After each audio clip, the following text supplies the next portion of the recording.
Okay, there we go. Hopefully I got the memory systems fixed on this thing enough. It's not going to have any flaky things.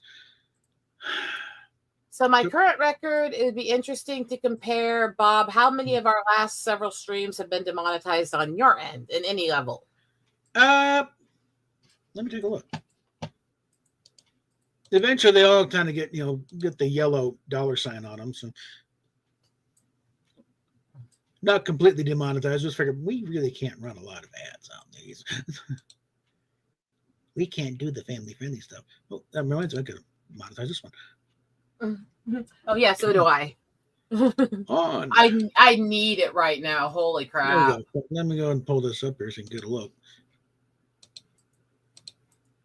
And welcome to anyone out there. It's just been a really crazy weekend and couple days, so we decided we needed to talk. We didn't really want to just go to bed tonight. We both apparently were at the same time going, I need to talk and stream tonight. It's only 10 o'clock for me. This is early. That's 11 for me, and there's still stuff I'm supposed to get done tonight. But, oh, well. Yeah. Well, a little irritation, though, is like the first two of my history of Star Trek videos completely disappeared. I know I did them. I remember doing them. I think I remember doing some chat stuff with them, so I don't know what the hell happened, but let's see. Let's see what here. Yeah, well, that one that's gone now. Then we got the last one, limited. These two came out okay. Then this one, another limited. New Year's Eve, for some reason, I think I was playing something. What? Sorry. You still said that name. All right, no, but I think this one, it was a copyright thing playing something during it. I don't know. Probably Guy Lombardo. I don't know. But then we got the birthday stream. That one came out okay.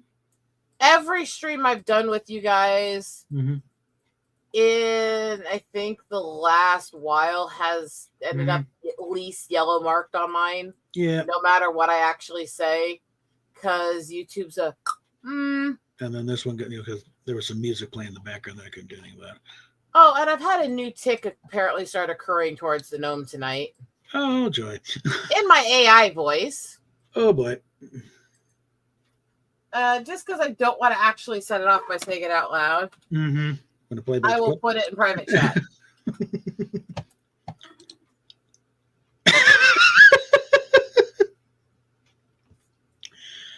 Okay. I don't know. Is that a Nicole clinical computer voice? Yeah.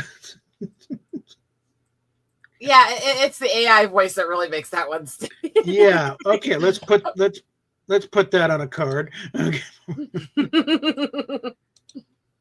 I'm also not, after everything that's happened the last few days, I am not doing Cards Against Humanity in the larger group until some clear guidelines for behavior are set, because I don't get any whinier at people not liking my cards after loving them than anyone else does. Definitely not more so than Fatal and the other guys do. So it's not, it is unfair to be mad at me for having that reaction at times. It's also, if anyone's going to have that reaction, if anybody's going to get butthurt a bit over their cards not being liked and stuff, that's fine. Make a comment or two, but you got to let it go. That's like, I thought of it. Let it go. Okay.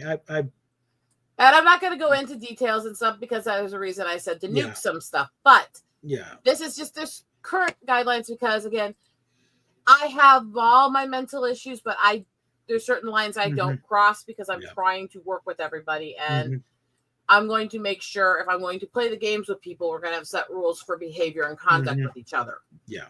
And those apply to me too. If I'm being really bitchy and hormonal, you guys are free to tell me that. Yeah. Because I'm sure nothing will go over better than looking at a woman and going, you're being really hormonal. Yeah. Oh yeah, that'll end well.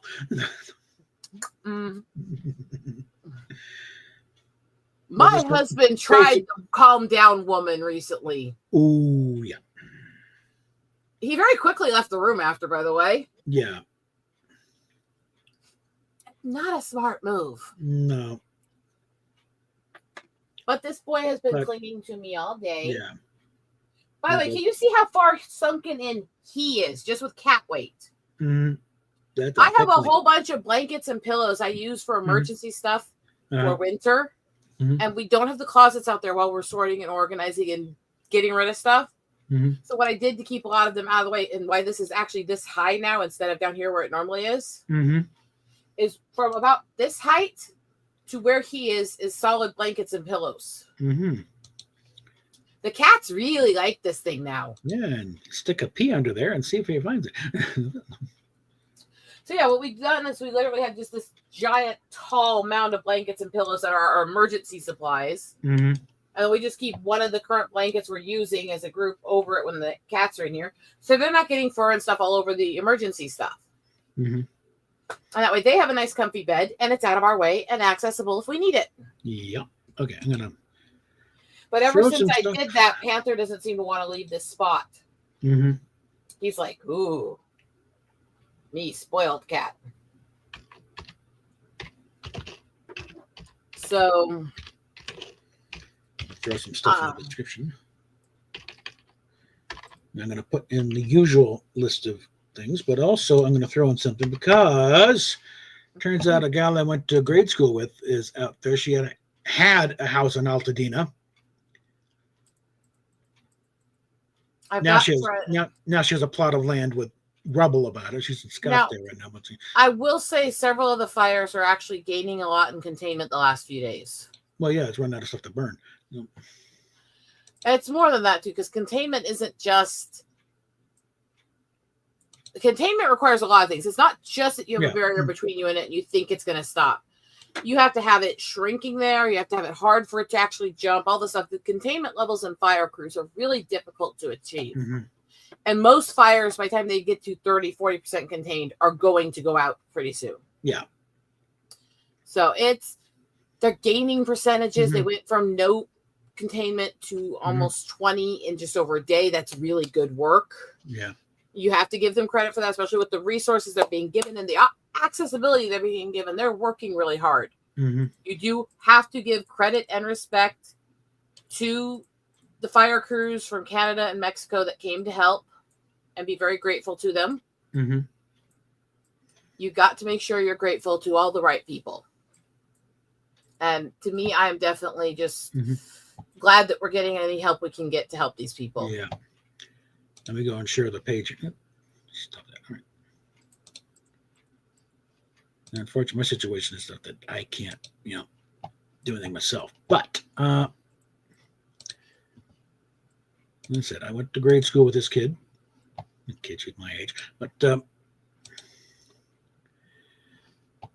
think she's working, was an agent out there. But yeah, this was a little Spanish style, mission style home out there, but now it's like that's what's left. Yeah.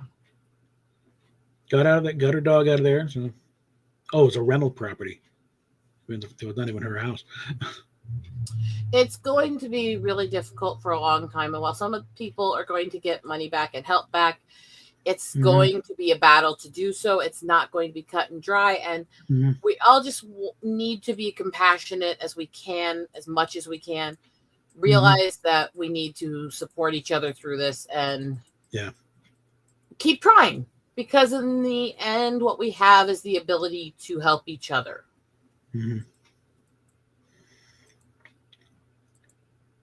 Now, folks have been responding. See, we got like 90,000 sales because the shooting for 20 or 22, but it's like, yeah, she just got out of there. Just her dog and her car keys. So, and it was the Easton fire and Eaton fire. That one I suspect was most likely definitely arson. I'm not going to get that until we know for sure. Yeah, but my gut feeling is no, that one was set. Palisades, I think that one started and actually was probably helped along. I asked you not to talk about this suspected at all. Yeah. Again, it's just my speculation. That's my feeling. I know, but I've set this term for when I'm streaming it with my channel too since the beginning. So that's just, there's a lot we can find out and stuff, but this has been really just horrific. Like I said, there's a lot that's happened that's gone after a lot of people in my family with this whole disaster. And 2025 is not starting any nicer than the last 4 years. It's like, let's put it out. Let the professionals investigate, and they can find the ignition point and any evidence of accelerant or whatever. I will tell you, no matter if you think this was completely natural or not, there are way too many people posting celebrations of it happening. Yeah. Referencing specific regions of the world and specific religions on many public posts about it. Yeah.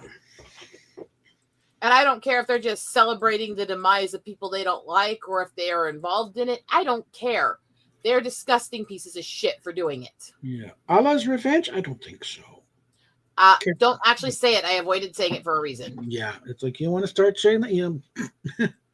Yes, but then it comes up in the algorithm when people search for that once you've said it. I was saying there's people who want to start doing that sort of thing and dancing around. Oh, look at that. Yeah, you're within range of that fire. The point I made. I'm saying there's some of these people that say, hey, look at that. Yeah, you're in range of that fire too, jackass. One shift of the wind and you're the one running for your life. How you feel about, The point was I specifically avoided the religion, any terms of the religion for a reason, and then you named it. All right. So, yeah, I'm not happy to see a lot of shit going on right now and the attitudes people have.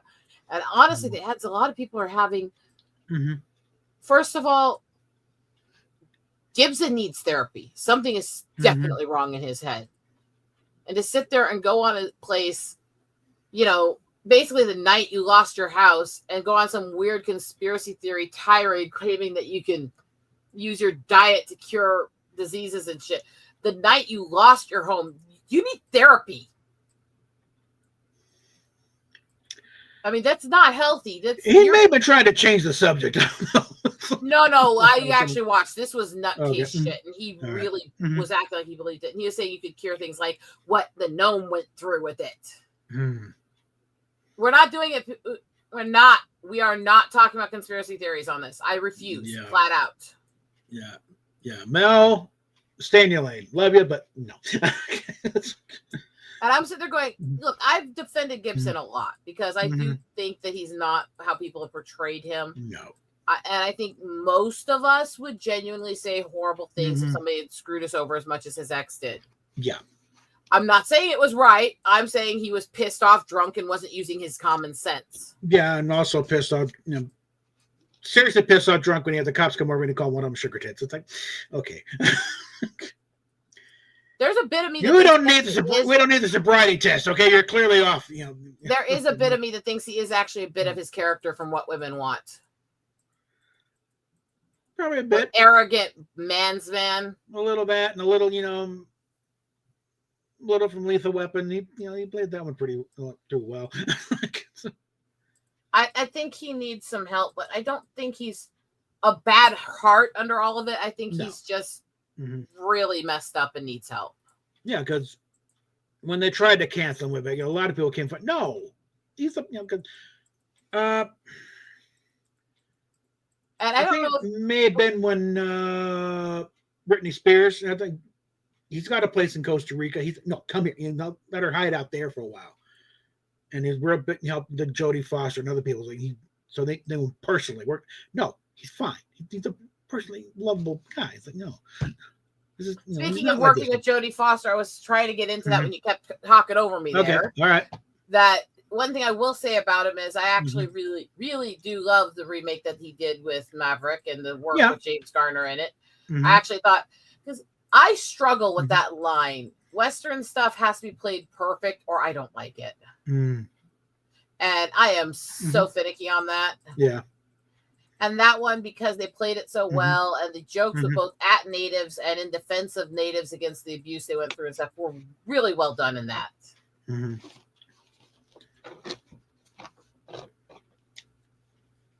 I remember, maybe there's stuff that was in the trailer where he's got the game and one guy's going for his gun and hey. I'm just like, I don't want to, it's like you're a professional gunfighter. It's like.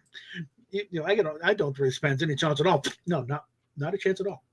And just guns already in before this guy's even cleared leather. It's like, And Okay, we did say the name a few times, but if you're missing, we are talking directly about some comments that Mel Gibson has said mm-hmm.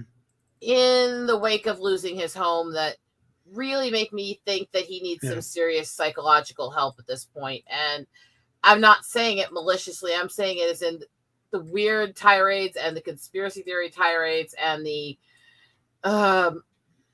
anti-science medical tirades that he was going on while he should be dealing with losing his home made no sense. It was really crazy and really unhealthy. Yeah. I don't think Mel's worried about, because at least I don't have to worry about the plumbing problem anymore. So that response too is really unhinged, actually. I think he's going through a lot more than he's letting on, honestly. It's not his only house. So that's how I feel. Well, only house or not, you're going to go through some stress and trauma when you lose a home and you lose part of your life and the stuff you've collected over that life. That's just natural. Speaking of somebody who's been through this. Oh, yeah. Yeah, actually, he did all this stuff on an interview with Rogan, like either the night after or the day after. Yeah, that's when he lost his home. And he really, a lot of the stuff he said, I sat there watching it going, wait, what? And I'm not malicious. I think he's actually got serious issues. And part of it, I think, has occurred ever since he did the movie Passion of the Christ, because he's had mental freakouts ever since then. I think part of the filming did actually spook him. Probably. Yeah. Because it may be acting, but acting really serious and really dark roles does have a toll on actors. That's been he was direct. He didn't know acting. He was strictly direct. Well, you know what I mean. Yeah, I know, and again, directing, you're still in the middle of it. The point is, when you're doing stuff like that, you feel it. Yeah. And the people I love the people who tried to claim the movie is anti-Semitic, because it actually told the story as it's told in a Jewish holy book. Yeah. It's like, no. This is the first time, the most literal depiction of, because most of the times, it looked like he went through a rose bush. No, this is what it looks like when someone is scourged and crucified. Okay, this is. Penny Price is right. Well, that's the thing is, even on this Rogan one, he was like oddly disconnected in ways that did not make sense, and the stuff he was spouting didn't make sense. He was calm voiced, but he was erratic and illogical and spouting some really crazy shit. Yeah. And so that's why I think he's got issues he's basically suppressing, is my feeling towards him. It's not a malicious feeling. Yeah. No, I imagine he probably hasn't slept much lately. Which can also play a part in it, especially when it comes to that kind of stuff. I think there's and he's also planning this big expose. It's like, okay, I'm exposing them all. Well, again, it goes back to the same people who always do if anyone Christian says anything they don't like, it's, well, what would Jesus do? Well, calling people a den of vipers, snakes, and thieves and demonic and chasing them with a bullwhip is not out of line. Yeah, it's like, when they've turned the opening into the temple into a big old gift shop. Hey, didn't bring a sacrifice? We'll sell you one right now. That's that was okay. He just got he's calmed down. Yes, weaves together a whip and says, "That's it, get out of here." It's the difference between angry for anger's sake versus righteous anger, and righteous anger is nothing. Yes and no, actually. Yes and no, actually. There are plenty of biblical warnings that you do not just allow evil to transpire and do whatever it wants to innocent people. Yeah. But it's a last resort. Yeah. You always try to find a way to reason with people and show them the light before that. Yeah. And if they're not doing anything that warrants fighting against, you're supposed to dust them off your feet and move on. That's also biblical. But it's not a complete 100% Jesus would never take arms against somebody. That's not biblical, actually. He was a man of love, which also meant protecting people, which is why he stood up for the woman being stoned, which is why he did other stuff where it could lead to physical confrontations, because he was doing the right thing. And like we just said, would not do violence. He did do violence. They say he put weed together a whip and started driving people out of the temple. Well, and again, he told his followers, he told his disciples never to travel without a sword. This is why I said yes and no. He was very peaceful overall, but it was not an absolute never raise hands, and even if it's needed thing. Yeah, my Bible is almost within arm's reach here. We could do it. I've got multiple ones throughout this room. I haven't been out of the church that long that we can't turn this into a sermon. Yes, he whipped people. Yes. Mm-hmm. He chased them with a bullwhip and overturned tables in the temple. We're assuming that is a typo, and he didn't actually mean white people. No, he didn't. Yeah, I am too, because we said the other, and it was getting the context. No, he didn't go around the wet wipe. Oh, there you are, the baby. No. You got some schmutz on you. Oh, you poor little baby! Here, let me wipe your tears. After I no, that was one of the things that pissed off the Pharisees, because they were getting a piece of the action. All these guys out there.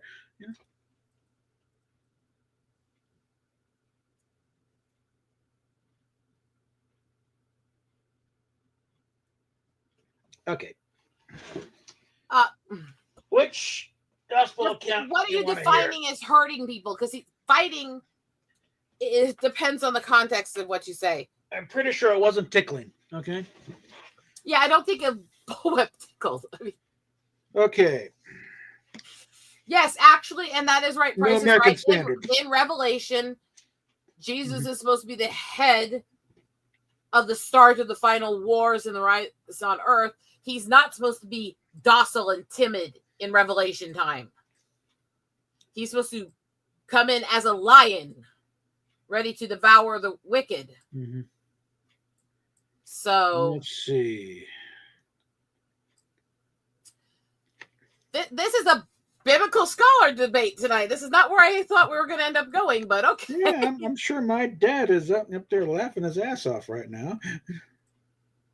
I'm a church girl. I was on the board of a church for almost 15 years before it went under price-wise because of the whole lockdown stuff and loss of funds. Okay. I love my faith.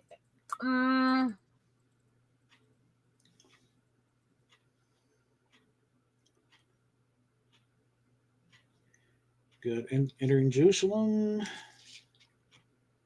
But see, the thing is, that is actually Jesus the man still, because the point is, even though he died, he rose again. He's not supposed to be just a spirit in heaven. He is supposed to have his body restored, which is supposed to be a signification of the restoration God is going to do in all of us. So while, yes, it's him in the next life, it is still Jesus the man.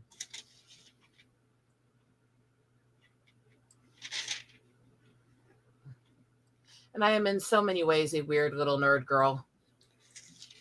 For some reason, this part's underlined. I don't know what the hell is that. Warning of false prophets here.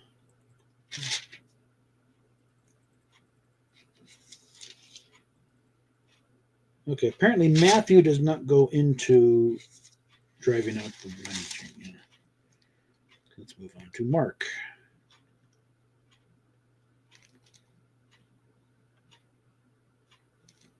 That's fair. Price is right. I haven't actually watched it because I haven't really kept up with much shows, but here we are. It's a kind of hit or miss review most people give. There's some good in it, but there's also some issues with consistencies. Go ahead, Bob. Okay, children, turn in your Bibles to Mark chapter 11, verse 15. I do, 1 second before that, I do get what you mean by saying before the crucifixion, but he's not, he was more than God, he was more than man before that, and he's supposed to still be the same. And there are verses that show him being willing to fight. Yes, when he was being taken to be crucified, he told them not to raise arms against them. That does not mean he said to never raise arms. That's because he knew that was his job, and they were also there doing their job, told to catch this man, that he was a dangerous criminal. Just because the guards were there doesn't mean they knew what was happening. So they weren't the guilty party persecuting him. So they weren't the ones that needed to be punished in that regards either. There's a lot of context to that. Go ahead, Bob. Mark is kind of loose on the details here. He just said he just wouldn't let him go into with the stuff they bought out there. Luke.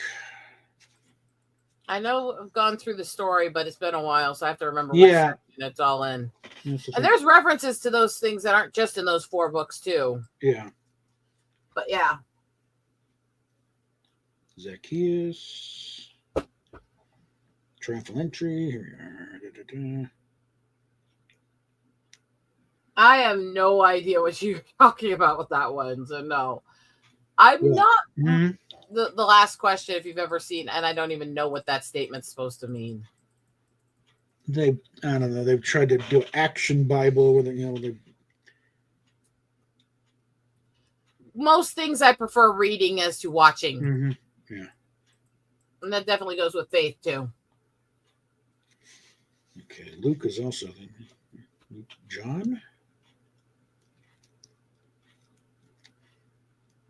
That's absolutely fair. Price is right. Like I said, I don't think there was any malicious in how they did the Chosen One. That's why I see so much debate between my biblical brethren. It's because even despite the mistakes, everyone says that, or most everyone says that, at least they were trying to show the humanity and help people understand them.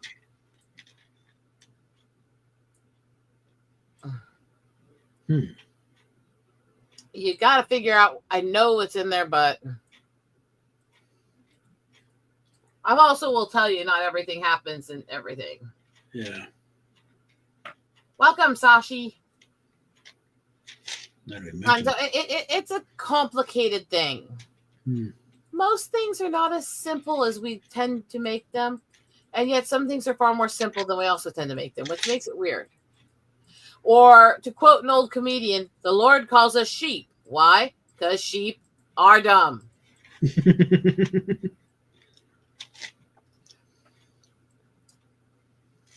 smartest human, we don't have that much knowledge. We're not that incredible. Okay. I could sit there and go, yeah, I have a high tested IQ. I'm also a dumbass. Time to the concordance. Money changers. That was a hell of a tick. This is why Bob Ticky just called me a dumbass. Oh well, money lender, money company.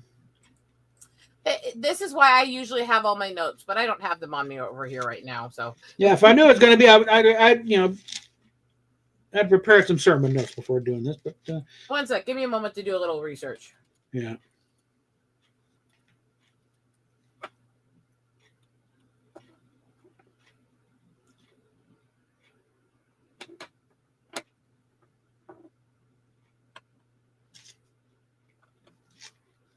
Now, what was the phrase? Den of thieves or den of vipers, or what?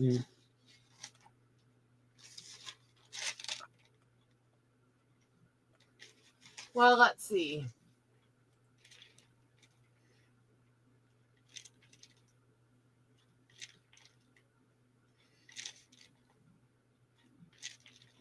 Yes, we clearly did not plan on us turning into a Bible study, but okay. It's been a while, but I pick up with it. At least one of the places where it talks about it is actually in Matthew 21, 12, and 13. Well, let's look at that again here. Matthew. Well, it's Ezekiel. Oops. Matthew 21? Yeah. There's also in John. I didn't see anything in John. 2:15. Matthew 21. There's a triumphal entry. John 2:15 is the one I'm going to read to you now. All right. If you read it in multiple versions, after making a whip of cords, he drove them all out of the temple with the sheep and oxen, and he poured out the coins of money changers and overturned their tables. That's the nice version in the new translation. Okay, here we are. Matthew 21:12. And Jesus entered the temple and cast out all those who were buying and selling in the temple, and overturned tables of the money changers and the seats of those who were selling doves. Said to them, "It is written, my house shall be called a house of prayer, but you are making it a robber's den." And the blind and the lame came to him in the temple, and he healed them. And yes, the part that says he literally made a scourge of small cords into a whip and drove them out of the temple is in both King James and Geneva Bible under John 2:15. Okay, let's look at that again. It does not have as much detail in how he did it, but it does mention at least making the whip in it in most versions. Okay. John 2? John 2:15. Okay, I probably skip right on by it then. Yeah, first Passover. Cleansing the temple. Let's start with 13. And the Passover of the Jews was at hand, and Jesus went up to the temple, and he found in the temple those who were selling oxen and sheep and doves, and the money changers seated. And he made a scourge of cords and drove them all out of the temple with the sheep and the oxen, and he poured out the coins of the money changers and overturned the tables. And to those who were selling the doves, he said, "Take these things away. Stop making my Father's house a house of merchandise." And his disciples remembered that it was written, "Zeal for thy house will consume me." The Jews therefore answered and said to them, "What sign do you show us, seeing that you do these things?" Okay, so to respond to the comment in chat there, I know you say you're saying a general you, but you're not in the sense that you're making these arguments in this chat. Again, nobody here, is warmongering. We have many times said war is always the very last resort when you have to defend the defenseless. And that is even biblical. Even the Bible says there are seasons of war that are required. Again, like I said, New American Standard. But also, you bring up ban trans here. Even Bob's never said to ban trans people. He said he has problems with a lot of it, and it shouldn't be done to children. No. But he has never said to ban them. And again, his co-host here is somebody who went through 15 years of severe dysphoria and has had dysphoria issues her entire life. So I really don't think that's the argument on this channel, is to ban people like that. It's that there is a cult that's making money off of these people's insecurities and mental health issues and taking advantage of them. And there is. I believe this is somebody who's been through it. Yeah, as long as we're weaved into that one, that getting a little bit of a thing, because Nancy Mace has been pushing thing to get biological males out of men's sports, and get rid of them, not in the bathrooms, the locker rooms, and everything. And Caitlyn Jenner has been backing on because he's been, I don't know what you're going to call him, very big on biological males out of women's sports. Yeah, well, I'm not also defending somebody who went suddenly trans a few days after driving while texting and under the influence and killed somebody. Well, that's kind of where it's coming in, because one of the detransitions, I consider a friend, and I sent her stuff for her baby shower. She's got a serious problem with Jenner. No, actually, what I said was Mel was talking crazy, but that I believe that part of his mental health issues is tied to the stress everyone went through when they made Passions of the Christ. Mel talking crazy is not exactly a new thing, okay? And I'm not saying it maliciously because A, I don't believe that he's a warmonger. Yeah. And B, I don't believe that he's hateful. I think he's just actually having severe mental health issues and believes what he's saying because he's confused. Yeah. I have a lot of compassion for a lot of people. And because I know how easy it is to get sucked down these rabbit holes when you're when you have no penis.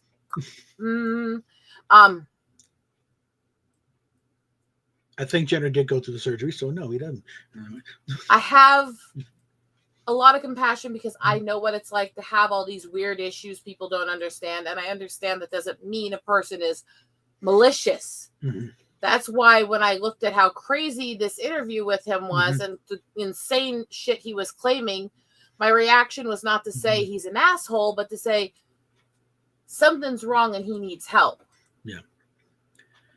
Yeah, keep in mind that Mel Gibson's from a family that did not accept Vatican II,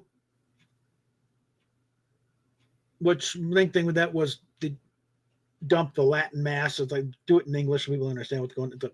It was a very, very fundamentalist Catholic family upbringing. So the reason that we pulled out biblical and quoted it is because you didn't say specifically he wasn't about hurting people. That I agree with. Although sometimes, again, there's context. If you cause somebody pain by stopping them from doing something that would hurt somebody else greater, that's why capital punishment is not actually anti-biblical.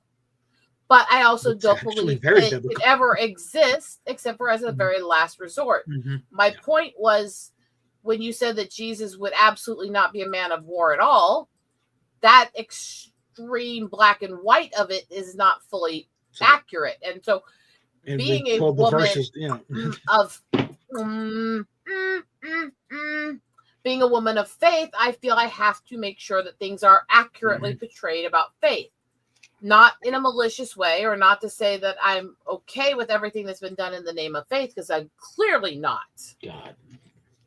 And I've clearly spoken about a lot of that stuff, but because it is important to have full context in every discussion. Sword.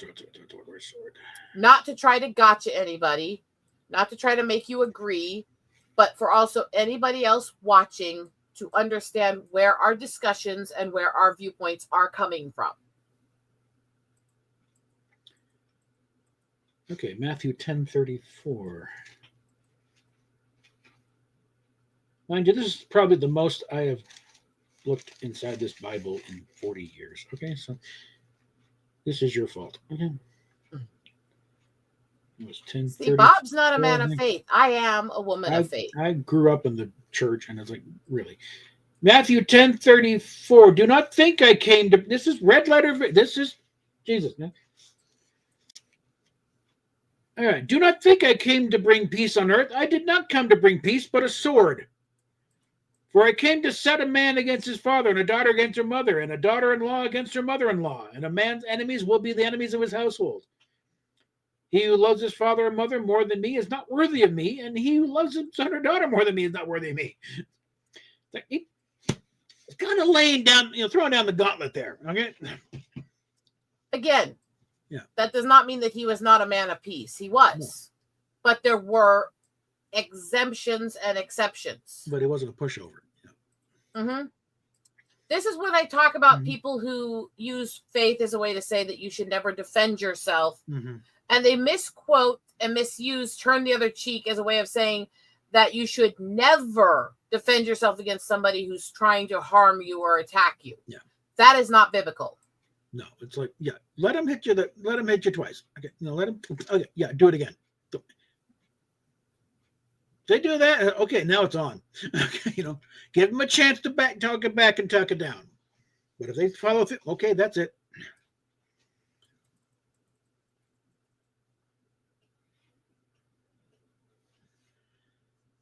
Well, it depends on who's on the receiving end. I'm not accusing you of attacking anyone, Putin. I laugh at your name because I think it's cute and funny. I'm saying that I'm not either. So I'm clarifying what I was saying. I'm not saying this to argue or be aggressive. I'm saying this because I believe in context and full story. And if people bring up a topic that I have some knowledge and experience on, I will pontificate on it because I am a very, very hyper-fixated autistic woman who loves historical accuracy. And the part of love thy enemy as in to no longer make them your enemy. Okay. So it's like, but doesn't mean lay down and let them do what the fuck they want. Okay. If they're going to put up a fight, okay, give them a fight. That's the big reason that I was clarifying stuff. It's also because when we respond to your comments, I believe the context, especially when it comes to faith-based things, is important for all people watching. Let's also remember that, you can't really knock off the Old Testament either. And that was the attitude of, you're going to war, go to war. Don't pussyfoot around with it because you're just going to cause more problems later on. That's why it's like they went in, they wiped out everything. Let's look at it this way. Look at the triunisec here, and they talk about the compassion of Jesus and all that stuff. The Holy Spirit is the soul of God. God is the mind and the controlling factors of it, and Jesus is the body. Which also means Jesus is the heart. the compassion, the soft Mhm. side. Yeah. But even he wasn't a full pushover. No. And people who don't understand the triune, it goes to the same thing. Yes, it's 3 in 1. Just like Mhm. we are a body, Mhm. mind, and spirit. Yeah. So is God a body, mind, and spirit. Mhm. And that's why I think it's so important that all these parallels were made in our creation that put us close to our creator. The way I had the Trinity described one time, I think it's in a sermon at the church, is think of it like a light bulb. God the Father is the bulb. The Holy Spirit is the electricity, and Jesus would be the light coming out of the light bulb. Although I do think the explaining by the parts of the body does help with the people trying to understand that we are a creation of God. Mm-hmm. He poured his own light, his own design into all of us. That's the point. Mm-hmm. Yeah. And that's why I think it's such an... I am a person of faith. Bob isn't, but Bob's actually making a lot of points to defend my faith here. So because I've been in it since before birth, really. Okay, and you've always respected me in it. Yeah. And that's why I think it's... I know a lot of people will see that when they make a point, I start going, well, no, what's the biblical context of that? What's the accuracy of that? Well, this is the exemption of that. That's just me being as accurate as I can be because I believe that's what I'm supposed to do with all things, especially when it comes to my faith. Yeah. I never go into my special interest tirades and my faith-based tirades to try to prove people wrong or make them feel bad. Just to help them understand where I'm at and why I am saying what I say. I'm not always the best at explaining myself. I have a lot of brain issues. But I do my best. Yeah. Like I said, talking about, reading through the, Chronicles of Narnia. I read through them because, my dad for a while was, pastor at a church up in Granby, up in the mountains. And rather than sitting out in the pews, I was, the right, thing at this little bitty church. I think it was made out of double wide, but it's like you had the choir, and then right behind where the organist was, there was a door, and there was the church library. Little thing, but they had the Chronicles of Narnia, all 7 books there. And I'd hang out back there, just reading through them, I did see your comment. I'm just not quite sure if I'm fully up to it right now, but send me the link. I might actually just record a short video that we can put on our channels of that too, if you want us to. About what About us reviewing a little clip out of The Chosen. Haven't seen it. He said there's a certain clip he thinks we would have some comments on. Oh, I'm sure. If he wants us to do that, I don't think I'm in that state where I could try to give it full attention to a video right now. That would not be good. We probably get copy. No. Well, that and again, I've been through a lot, a lot the last few days, so my head's not in the greatest place. And we're trying to keep it monetized. I don't feel like getting a copyright strike. So. And I don't think it means as much to people if they can't see what we're watching and reviewing. Yeah. So I am interested and maybe do a more private video of that.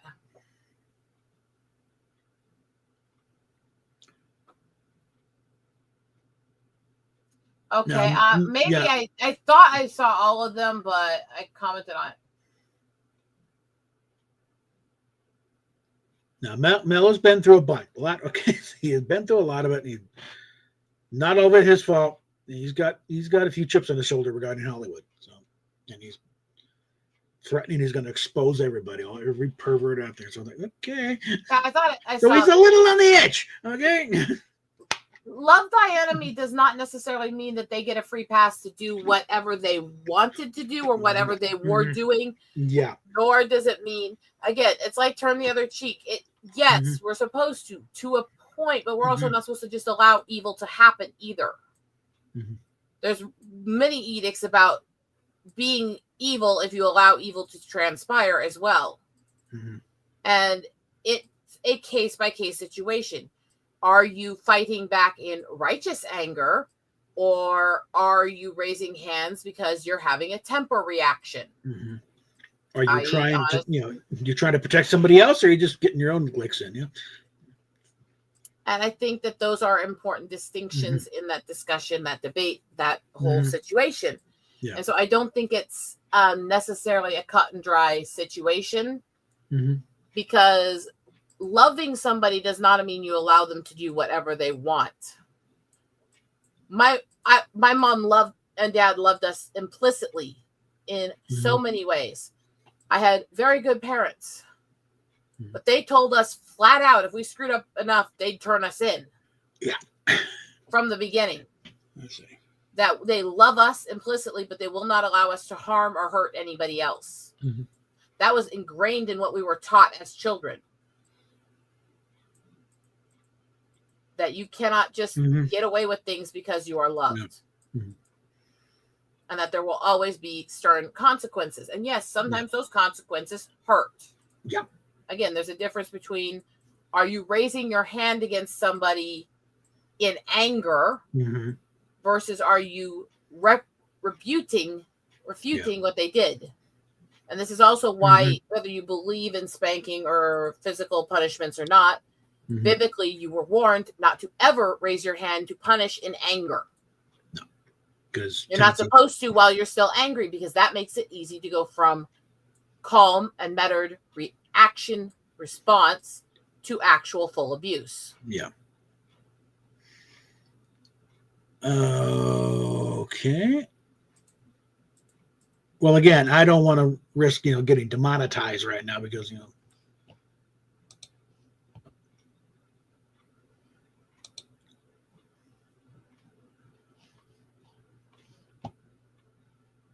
Yeah, I will. We'll take a look at it, but maybe I'll take a look at it. I'll also look into if many people have been able to put up videos commenting on it and how restricted it is. And we'll let you know if we can actually do that. I'm not going to watch it till I find out if it's possible, and I'll let you know, or if you want to just hang out with us and see our reaction if it can't be done. Yeah, so we'll take another advisement right now. Just because I really, really need to raise money on this channel right now, because there's a lot of stuff that's been happening the last few months. And with my husband now having more medical issues, just really a difficult ride right now. Take a quick look here. I'm actually okay with this topic of conversation, and I have no feeling like I need to push anybody to agree or anything. I'm just going to plainly and openly state my view on it from study, research, and experience. And if you don't agree, that's okay. That's the adult way to handle it. I don't do politics on my channel, but I do talk about faith. I do talk about my tribal culture. I do talk about spirituality. I do discuss those things. So this is not outside of what I'm willing to discuss. Is it, Bob?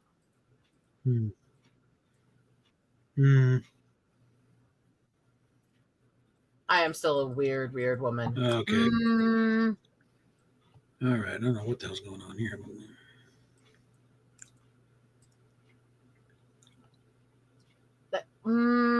Yeah, that's like. I think they're kind of misrepresenting how these things were. This was not somebody transcribing a conversation that John was having with somebody. They were writing these things down and sending them around.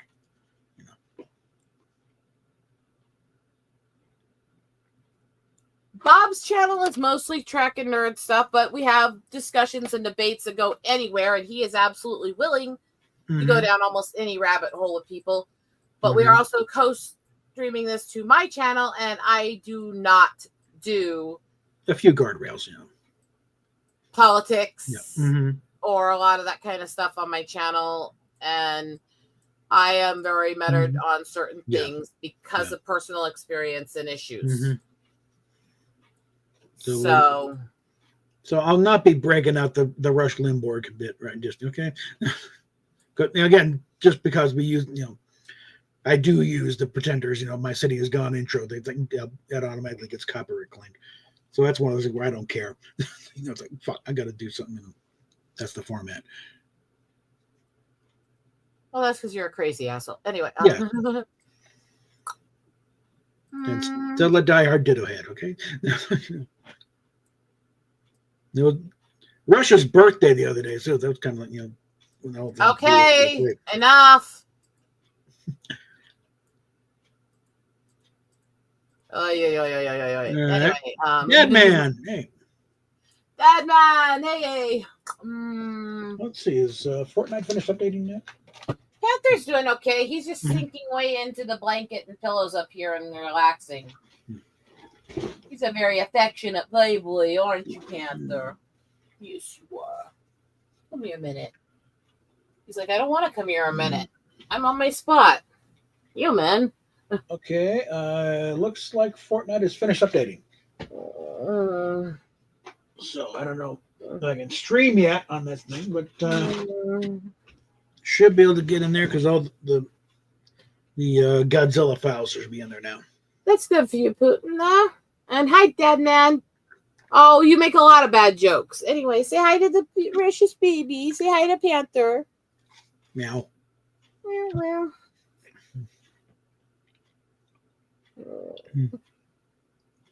He kind of blends into my black overshirt, doesn't he? Mm-hmm. Actually, I'm wearing a black dress and a black overshirt. But anyway. Kind of goes with the, makes sort of a goth thing, Especially sitting here stroking a black cat like some sort of Bond villain. Mm-hmm. Yeah.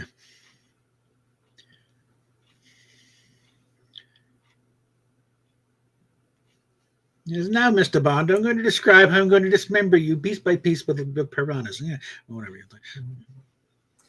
No, Mr. Bond, I want you to die. Die now, bitch! Yeah.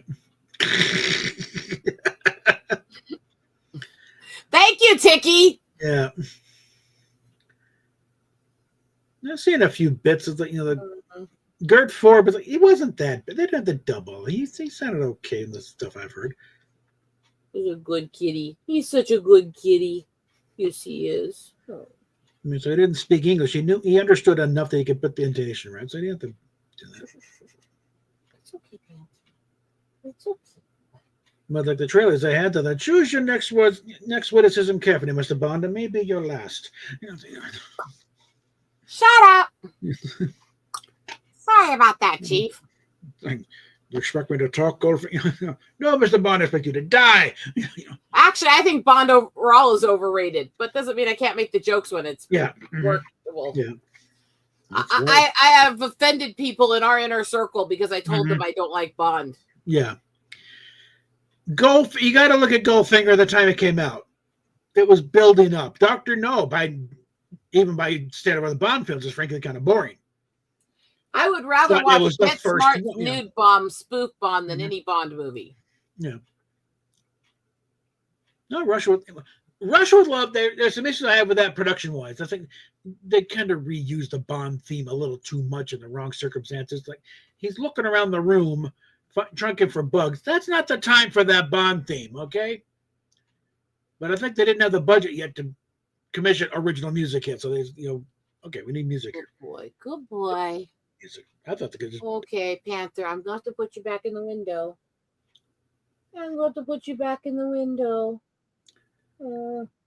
That's the only complaint I got about that movie. The soundtrack is screwed up.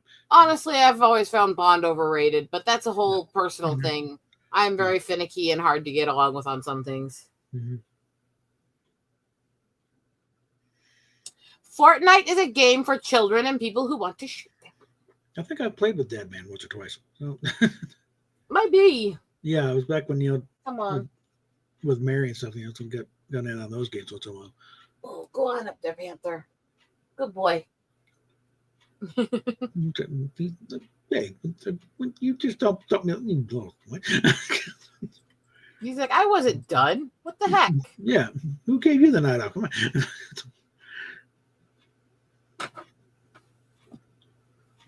See, I have a lot of interests. I also have a lot of very opinionated feelings. Yeah. And I am not ashamed of telling guys I think that the stuff they like sucks. Apparently, some people take that more offensively than others. So their entire That's a rant. yeah. That's a rant I'm not going to go into details on because we're still dealing with that situation. Apparently, I upset somebody. Yeah. Go for nothing. Thank you for belching like a freaking infant. Sorry. No, just from water. This is why I sent you the poem I sent you. Oh, yeah. So we would share with the class. I didn't write it. I just, when I saw it, thought it fit you well. Yeah. Okay. I'm going to pull it up here. You can go ahead and share it. Yeah. Get a max here. So I need to start, a little more security here. So, oh, you're messaging them too. That's. No. Contentious would be, I think it's low IQ for people with low IQ. Sucks is just a personal feeling. Okay, so a fart is a pleasant thing. It gives the belly ease. It warms the bed in winter. It suffocates the fleas. A fart can be quiet. A fart can be loud. Some leave a powerful poisonous cloud. A fart can be short. A fart can be long. Some farts have been known to sound like a song. A fart can create a most curious medley. A fart can be harmless or silent and deadly. A fart might not smell, and while others are vile, a fart may pass quickly or linger a while. A fart can occur in a number of places and leave everyone there with strange looks on their faces. From wide open prairie to small elevators, a fart will find all of us sooner or later. But farts are all bad. But farts are all bad. It's simply not true. We must never forget sweet old farts like you. Kind of brings a tear to the eye, doesn't it?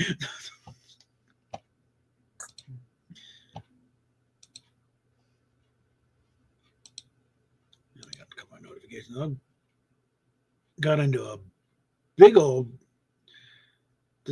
Heidi discussion regarding spaghetti earlier. All I'll say to that is if you think this is me being contended or aggressive, no, this is just me openly sharing my feelings and thoughts. I ask nobody to agree with them. I demand nobody share them. Yeah. I just like to be open with how I feel. Plus, I really don't have the ability to censor myself.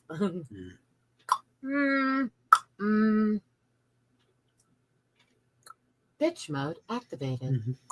You have no penis. Again, not being contentious. Yeah. And I can start bringing up, some other little older Russisms here. It's like, that was back when it's like he was it as far as conservative commentary. It's like no, never. And there's a variation on what he have that. Never, for a lot of reasons, including the fact that I should not play games that do not have a pause with my issues.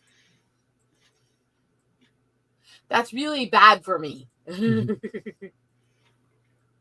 Because they do a lot of things. Views and opinions on this show do not represent the owner or the management, but they should. Back to this here.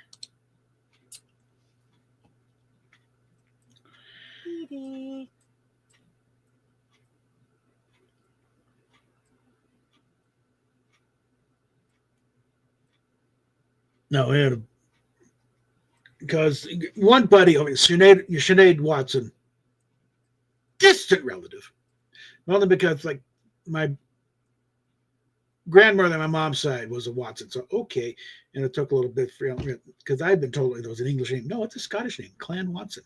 So okay, cousin, distant cousin, but 11 generations back. But I know she's got the same eyes as my mom. So okay, yeah, we're definitely something there.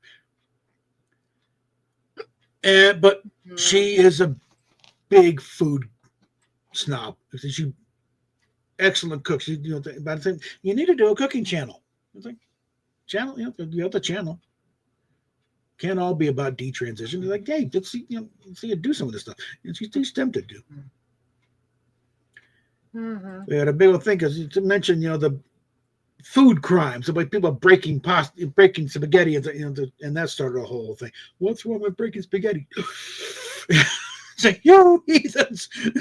You remember the video I shared to you for my laugh at my own jokes, where they had the scene of the ginger violating her trust as an Italian by shattering. Oh yeah, by breaking the Get some sleep, Pat. Fuck off. God, man, get some sleep. Yeah. Yeah. See, this is the. I've been doing this all day. My blood sugars crash constantly, and I keep getting really ticky. And I mean, like, I've had several times I've dropped into the low 70s in blood sugar today. Yeah, that's not good. That's the time for emergencies. Have a little fun-sized Snickers nearby. Okay. But no, we've been friends before, but I think we kind of bonded over, I was fixing some potatoes from scratch, mashed potatoes from scratch. I was chatting with her while I was doing it. And she was very impressed with the fact that I had an actual potato masher and not some little weird new age gizmo. I've got and it was her suggestion to add some garlic to it. Yeah, oh yeah, great. I've got potato masher and I don't eat potatoes anymore. What does that mean? Yeah.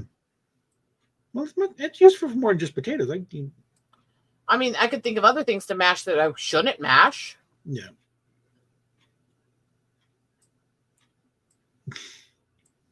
Oh, we're still rewatching according to Jim. We just rewatched the episode with Sorbo.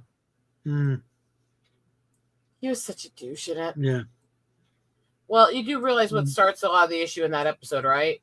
No, I never watched the show, so you really should, honestly. Yeah. But in that episode, he's Jim's old classmate, the one that was the handsome, popular boy who always had everything. Yeah. And right after he hires Jim to build a house for him, they're out at dinner planning it, and Jim goes off on his phone and he tries to hit on Jim's wife while he's away.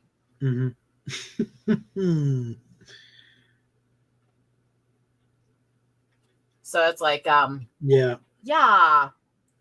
but it would be spectacular if I played games like that, and I would get stressed because I barely start, and I'd start ticking and calling them bitches, and all of a sudden I'd be dead. Yeah, and that just and it does kick off the reactions of being shot at and having to go down so. Yeah, so it kind of probably would set off some of my PTSD too. Yeah, honestly. Yeah, but it's just one of those things. I get why I've had several people over the years ask me to play it. Although some of them, after they asked me to play it and I said no, seem to no longer have time for me. There's several of them out there. No, it's enough that she'll occasionally pop in and while I'm playing it and make snotty comments. So, well, you make it so easy. I mean,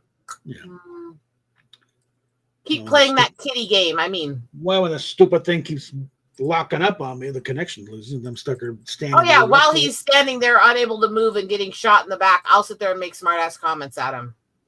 Yeah, and he just sits there and looks at me like, bitch. A little support here. Come on. Die, bitch. No, those times when the connection's great, it's like, hey, okay, now I can hang. I finally did get a win in the season 1 map, the OG thing. So I got that victory umbrella. The moon. It's up your anus.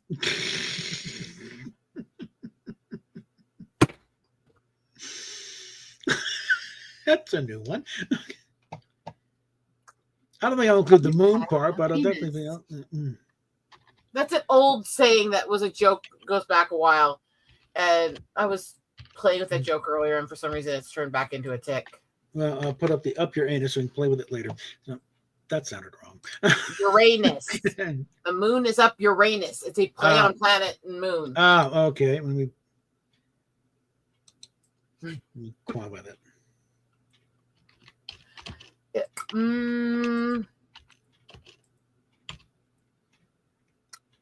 a dick, eat a dick, eat a dick, dick, dick, dick, eat a dick, dick, dick. The moon is up Uranus. Okay. When the moon hits your eye. That's about as far as I can go with that. You know what's scary? Mm, When I made that joke earlier, mm. Lydian did a joke with that song with it. Well, it kind of, How do you feel now that you're thinking like a gnome? well, not that, just a natural lead in, though. You're thinking like a gnome. No, he just shows he likes Dean Martin. No. Thinking like a gnome. Mm.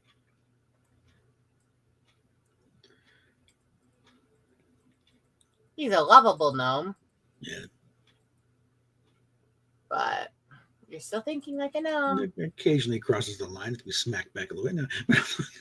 You know what he said earlier? Hmm? That the funny thing is, one of the only people who can get me and him to stop going at each other when we start crossing the lines is you. Yeah.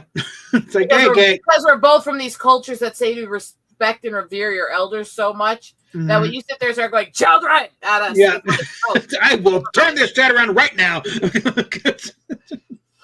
Would that qualify the night that I told him that his hair looks funny since the chemo? Well, you've been telling him that long before I ever. Yeah, but the first time I said that with you on stream, you just stopped and looked at me like, damn. What the fuck? I'm going to go get me a refill here. Hold on, back in a bit. It's more than just that anymore, actually. Oh, God. This is going to sound like the worst. I have the worst person in the world. Trust me, this is one of my absolute best friends, and he says worse shit than that to me. We just have a no punches pulled policy with each other, and dank as senses of humor. I'm really not as bad as that sounds. Holy crap! Oy, oy, oy. He's a friend. It's a really, really good friend. He's just easy to torture. Ha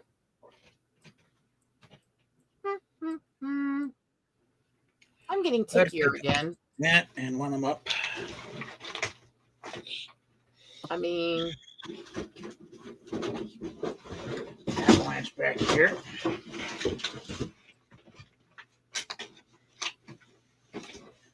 And finally updated. This conversation with Bob has definitely reminded me what a recent tick I started doing at the Gnome is. Oh boy! All right.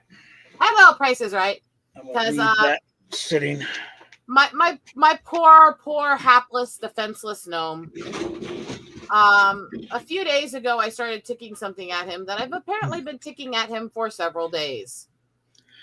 I don't know why I started ticking this at the gnome, but I have, and it's been going on for a little bit now.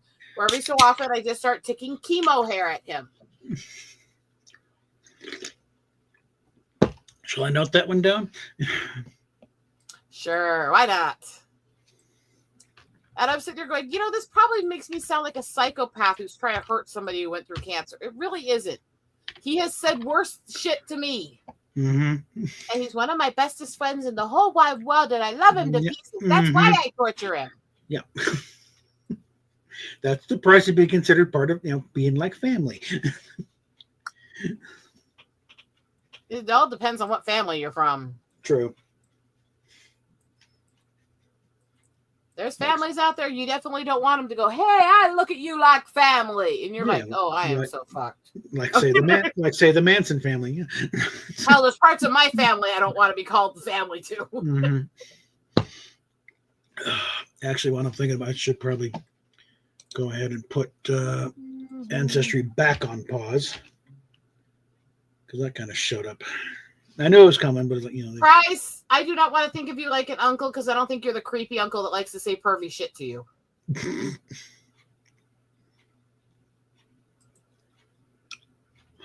And I'm not sure I would actually be wrong on that. Okay, let's see. Account settings.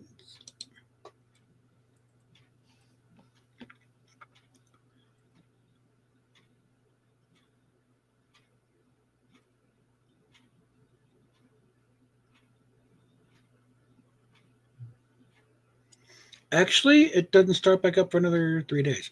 So What doesn't? my membership to Ancestry.com. Oh, fuck that site. Well, I've gotten quite a bit out of it. So.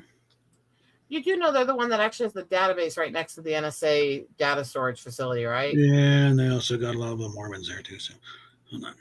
Yeah, but there's a lot of evidence they're pretty much in bed with all the data share stuff the government's doing. They're creepy. And they're literally next door to the facility, too. That's a $40 hit I'm about to hit. So of course, that here. doesn't really help you any because once you put yourself in that database, you're in it permanently anyways. Yeah, so I might as well make you've already used it. You're already fucked. And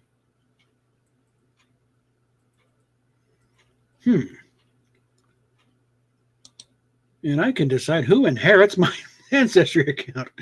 Okay, well. Yes, just. I'll deal with it later. Up your anus. I thought it already started up, but nope.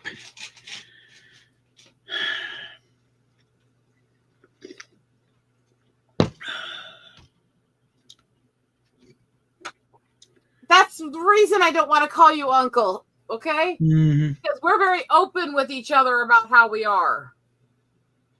I don't want to call somebody uncle who's had those kinds of conversations with me. That's just ew, brother, ew. Look at a calendar here. That's a gross one. Yuck. Okay.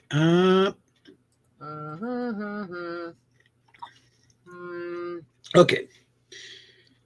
So the 18th is when it reactivates. That's a Saturday. I just have to make sure I got enough money and to do the bus ride down to drop off my timesheets this weekend. So I shuffle a few books over into the RTD thing for that. And I should be getting a YouTube check on the 21st. So should I. I'm going to take a look, see if AdSense is updated.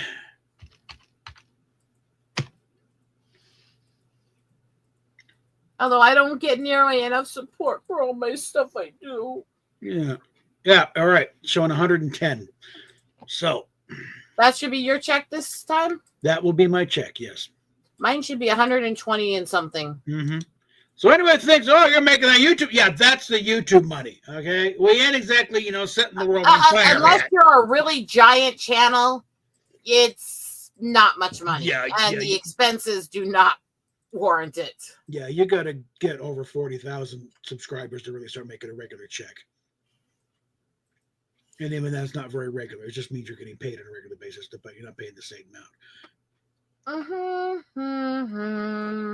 So lying hand around, I'm sitting at 1373 as membership goes. She's over 2,000. It's like it doesn't pay out till it gets over $100. This might be the only check I get all year. Now, yeah, my Patreon has picked up because one guy decided to, take pity on me. He's got like a $40 a month membership. So it's like, hello. I don't even know how to set up those sites. I am so inept at everything. Yeah. And I gave cheap memberships to everyone on YouTube, and still nobody will sign up for them. Oh, yeah, I got them started like $5. And, I've got ones for $1 and $2, and there actually are exclusive photos and stuff I'll share to it. Yeah. And I'm still not getting anything hardly. Everyone that loves my photography, but they're not willing to pay $1 or $2 a month for exclusive stuff with my photography. I mean, as it is, that's all right. I think if it holds up, nobody cancels. All right, I'll be making enough to pay for the, pay for the StreamYard. Okay. That's $44 a month, which hit recently and put me overdrawn. So Steph had to bail my ass out. Telling you, StreamYard's a bitch. Yeah, but it's got all the bells and whistles and they're doing all kinds of things. So, and I'm already here. There are better sites. The fact that so many people are going, well, I'm just here, I'll just pay for it, is why they feel they can get away with screwing the people over so much. I have tried Star Trek Online. It's just too slow. I don't want to start off as a fucking cadet. Okay. I have to go through all that crap, and it's like, what? It's like, yeah, I have no interest in playing the game. There's very few games I actually want to play, and they're very traditional fantasy RPGs and logic, puzzle, solving, mystery kind of games or stuff. I'm not into that stuff directly. And the movement mechanics are just clunky enough that's like, I really don't feel comfortable.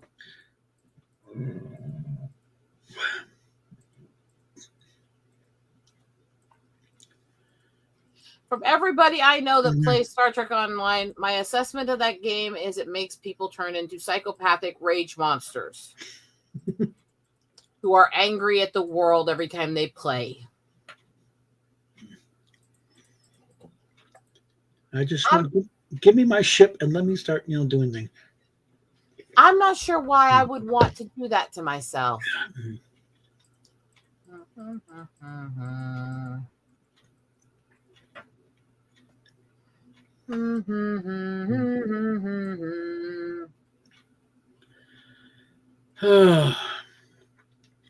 I know I'm a narrow-minded buddy-duddy, right?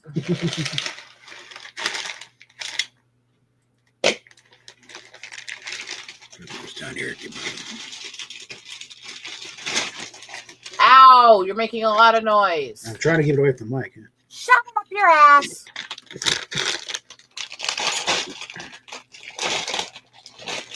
You tell him, Tiki. What the fuck? Stop it. You're going to make the ears bleed of everybody watching.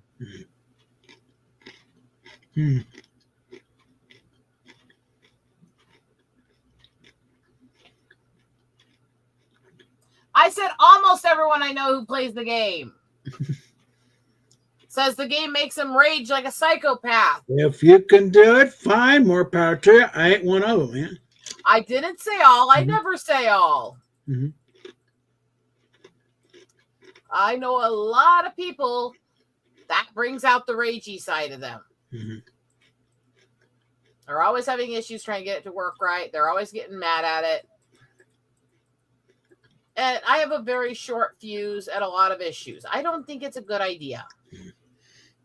If I can upgrade this or trade up, you got a better computer over there, I might give it another shot. But for now, it's like, no.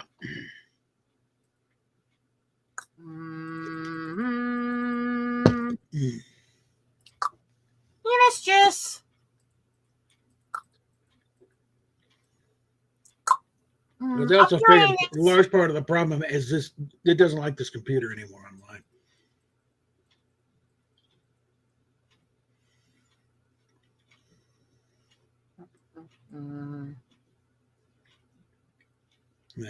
Because it's gotten recovered enough of it, I can manage a decent round of Fortnite.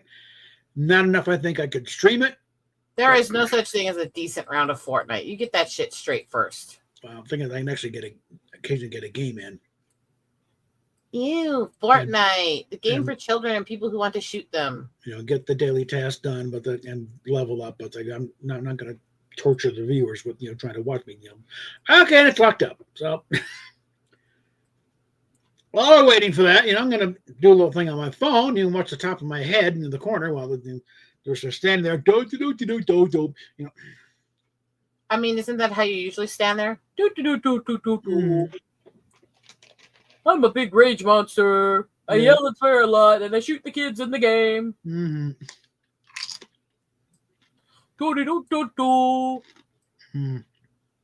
Sorry, I am in a mood tonight. I blame hormone therapy. And considering everything with me and my hormone therapy, I still think I held my temper remarkably well most of it the other day. All things considered, yeah. Because it was a very antagonistic moment, and I really wasn't yelling that much.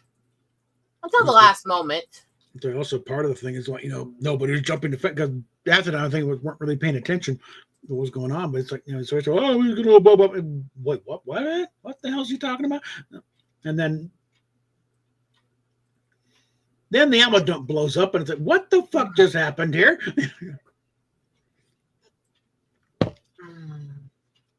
He poked the beast.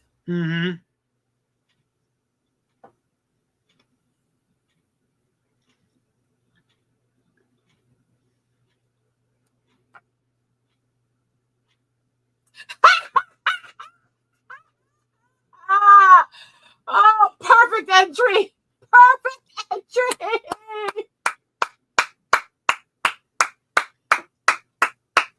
I don't get the reference there. Alex,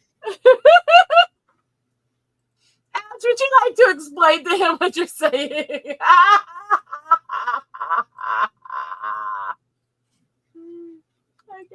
I can't. Oh. Tap dance from the what the hell? Yeah. Oh, Bob, sometimes I think you're a little short-minded. Well, like, you know, are we talking Fred Astaire doing the thing with the young son or what? No.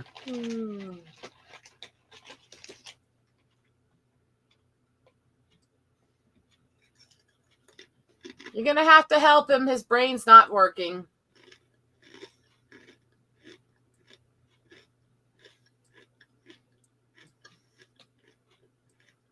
Somebody give him a poke. I just had to do an impromptu Bible study for the first time in 40 years. Okay, so yeah. Hey, I think you handled it very well. Mm-hmm. Too bad your brain's not working anymore. Yeah. Is he in the group chat or? Get in here! And yes, he is in the group chat. I added him the other night. Okay. Did I post the link in the group chat? Yes, you did. Okay, then. Bob shared the link. It's in there. Get in here. One of us. One of us. Yeah, there it is.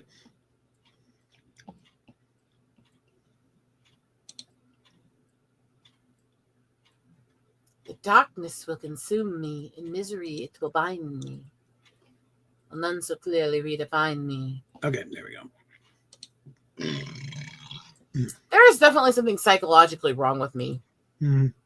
I'm gonna watch some more of that clip here. I think it's about 10 You guys love me as I am, though, right? Mm. That could be a little bit baited.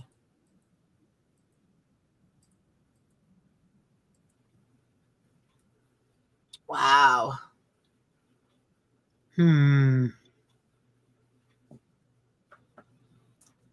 Yes, Pot.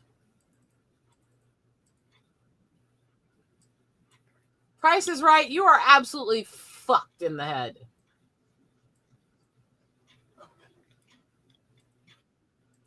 But that's why we're lovable. Mm-hmm. See, I know what I am. Much to my chagrin sometimes. But anyway,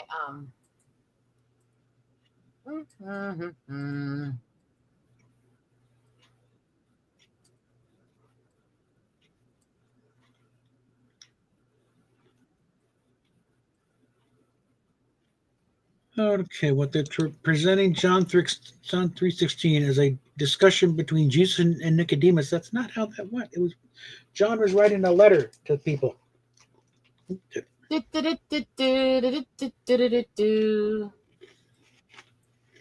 Not the kind of thing that bugs the hell out of me. Ashes. Trouble with my website thing. All right, okay. You're fine. But yeah, I was referring to hanging. Mm-hmm. Just careful with terms of those kinds of things. Yeah, no, like, you know, as if you're going out back and hanging some decorations up. Yeah. You know, like Halloween decorations. It doesn't matter if you correct it, the algorithm will still go, that's a bad word. Mm-hmm. Because the algorithm's a dumb little bitch. And I was talking about, like, you know, decorations. I've got more decorations I need to put up. Yeah, you were, but that's okay. I'm saying it doesn't really matter what you're talking about. The algorithm will still go, that word was said. Flag this one. Seems a little twatty bitch that way. I mean.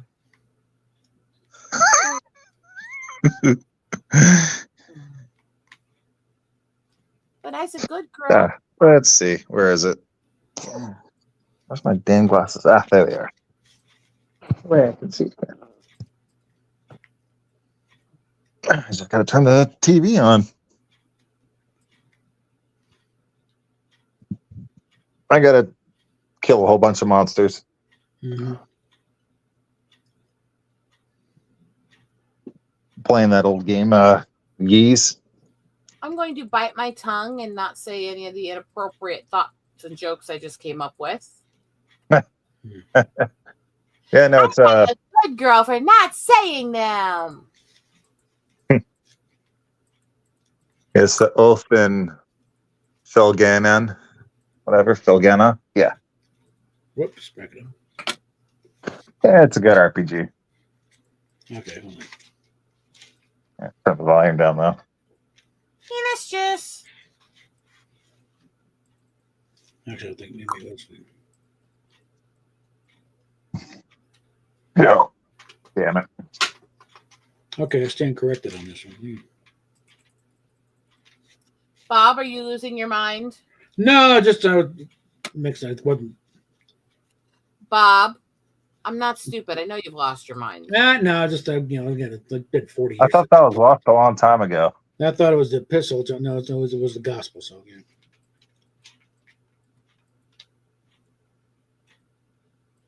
Just kind of weird when he starts talking about himself in the third person.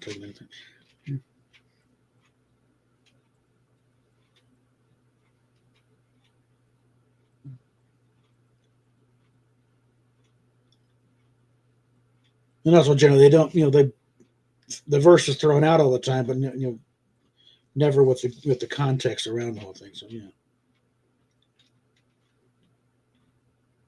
Most people don't like context. Yeah. God, I hate back. my internet. No, don't feel bad. It's still better than Bob's. Well, it's doing pretty good tonight, man. They got. But I had the same. A good night does not make it less sucky overall. The computer's the problem I have on this one is memory issues. It was so clogged, so it had to do in the compressing files all late night, all day. It just finished up a few hours ago.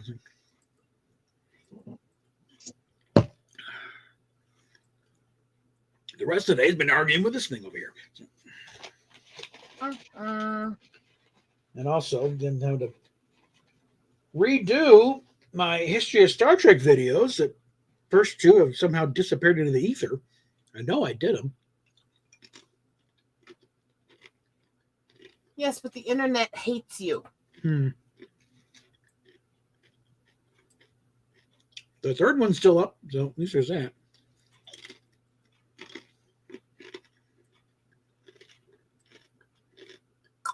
Dick swallower.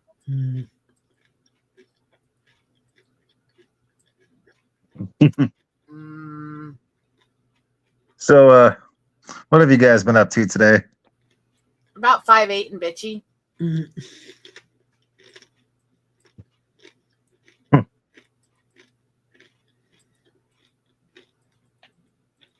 Simple answer, right? Yeah, it's a good one. A certain amount of self-pity because realizing that, like supposedly my credit rating's in the good, I still can't get a damn loan. Right. So like all these these cars I've been bookmarking, well, forget it. You're never going to see them. Yeah. I know what my husband's credit is, and we still can't get shit, and that doesn't even make any sense at all. Yeah. No, I mean literally, my husband has incredible credit and a six-figure job, and we still can barely ever get anything. So I don't know. I don't know what to tell you except for these people suck out there in this world right now.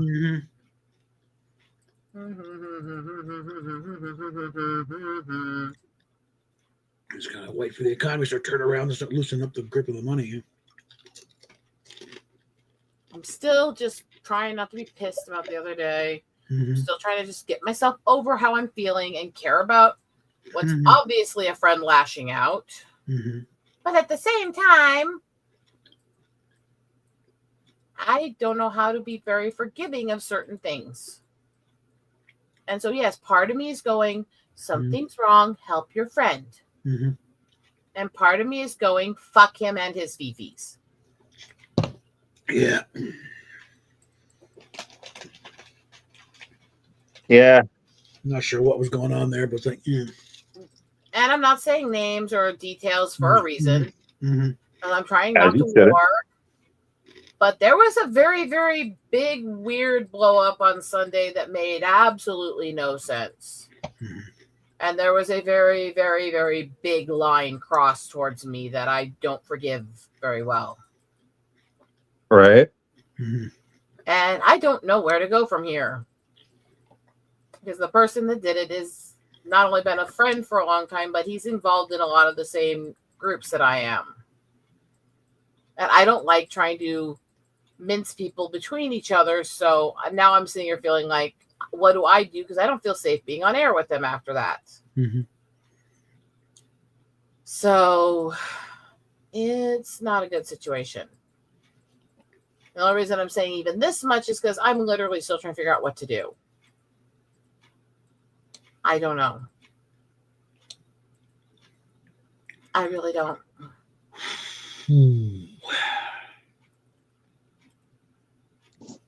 Because as much as I have a reputation as a bitch, which I do deserve a lot of the time. It's well earned. You worked hard for it. Bitch mode activated. Where's the Santa Monica Boulevard?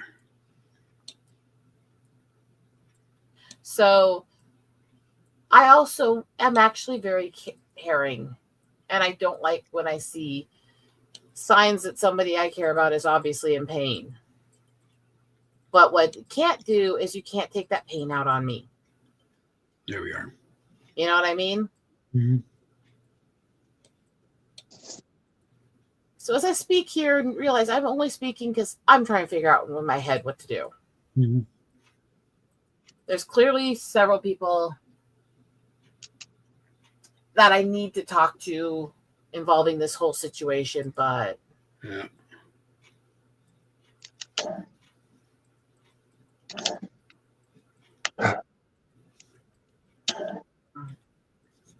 I hope the situation gets taken care of, though. We're working on it. Mm-hmm. I'm just not sure how well it is. Because I know myself well enough to know that the line cross is not one that I can really forget or forgive easily. Mm-hmm. Right. It's one that makes me feel unsafe. And once I feel unsafe, especially with my background, bad things happen. Oh, yeah. Understandable. Uh-oh. So I don't know what to do right now.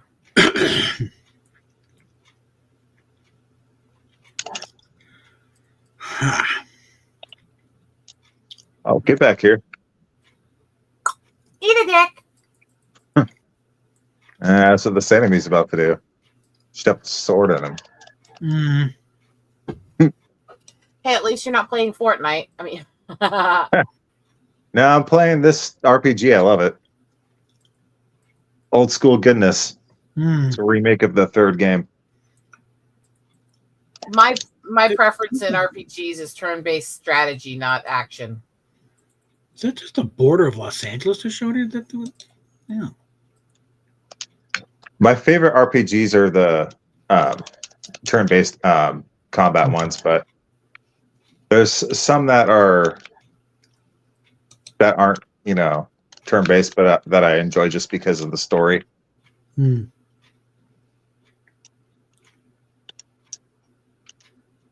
I learned long ago that I'm a picky Mickey pain in the butt. And once I learned to embrace my bitch side, I was a much happier person.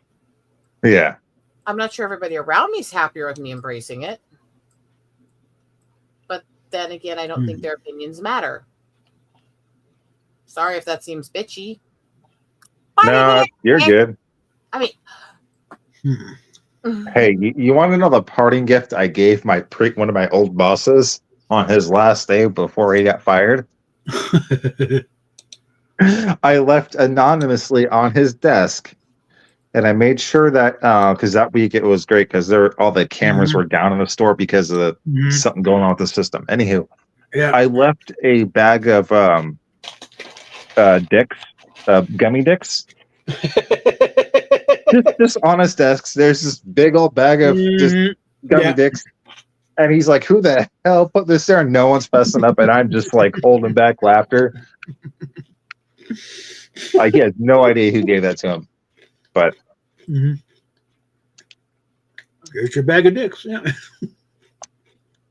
Now eat it, bitch. Mm-hmm. He deserved it. Mm-hmm. Look, I have this boss. I Mm-hmm. call her, the incredible sucking wonder, because it's the only way she was getting that job over me. Mm-hmm. Right.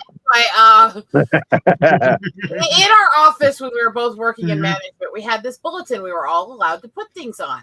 Mm-hmm. We were all supposed to put little things up there to help us feel connected to the office so we could relax while we were doing all the counts and paperwork. And she, in her massive ego, put up a fucking picture of herself. So I started thinking. I would have just told her flat out, you're not that important. No. You gotta be devious to really make it fun. So I started thinking. Now, this is what made it fun for me. Mm-hmm. This was in the heyday of the Happy Bunny stuff. Do you remember those? Oh. And I went to that bulletin board with intention. I went to the store nearby and I bought this postcard. And I set it up on that board so he was pointing at her picture. And the postcard said, "It's okay if you want to drop dead." She never figured out it was meant at her. I'm pretty sure everyone else did, though. Yeah, we were laughing our asses off. Anyway, she literally thought, "Oh, I love Happy Bunny. Thanks for putting that up." And I'm sitting there going, You idiot. looking at her going, "You okay, woman? Because there's something about where that's pointing." You blithering idiot. Yeah. I didn't say it because why ruin our fun, right? Yeah. But yeah, the whole time she's sitting there going, "I love Happy Bunny," and I'm sitting there going, "It doesn't love you." Oh, I'm sure you do. I still got a stack of Happy Bunny stickers around somewhere. I've still got Happy Bunny stuff in this house. Add them all over a laptop. I've still got a lot of Happy Bunny stuff in this house. I can't lie. Mm-hmm. I loved Happy I Bunny. need to get a laptop. But yeah, I literally had it pointing there at her picture for months, saying it's okay if you want to drop dead. She never got it. God rest her dumb, slutty soul. I mean, I don't even know if she's dead. I just like saying it that way. That one. Oh, if people ask, like, say that they're worthless and everything, I'm like, no, you're not. You're always worthless. It's the one in the ass cow. I'm like, well, you'll always put a smile on my face falling down the flight of stairs. Okay,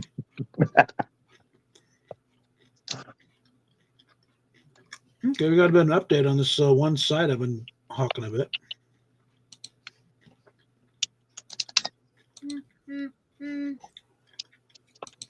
But I just couldn't believe how dense she was that she thanked me for putting that up there. It's like looking at her going, I mean, okay, you're welcome. I guess.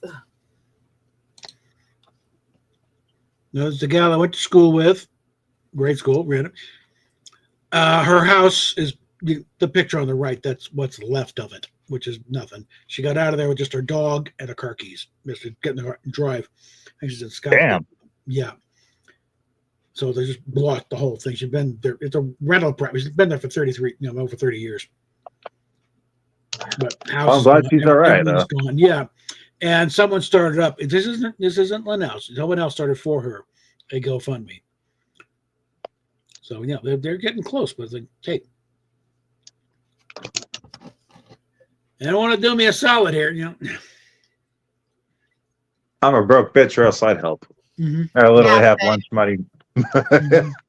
I've got $10 to last till payday, and that's for lunches. Yeah, I know people probably think I'm lying because I just said my husband has a good pay level, but my medical's expensive as fuck, and our lives have been kicking my ass for years. So right.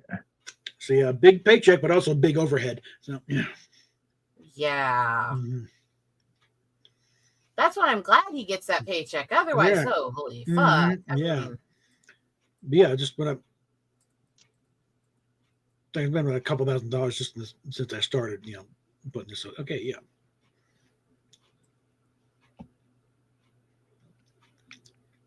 To be honest, I really don't remember much. I have to look to the yearbook, because again, it's maybe third grade, but But I was one of those kids. They remember me. Okay. Right. It's like, and yeah, I think I kind of remember. Oh yeah, I remember you. Okay. Yeah, everyone seems to always remember me too. I'm not sure how to take that. Yeah. You're a memorable person. It's fine. It's a good thing, though. It's a very good thing. It's one of those things. Okay, I'll take it. I'll run with it. Okay. The link is in the description if you want to chip in, guys. Yeah.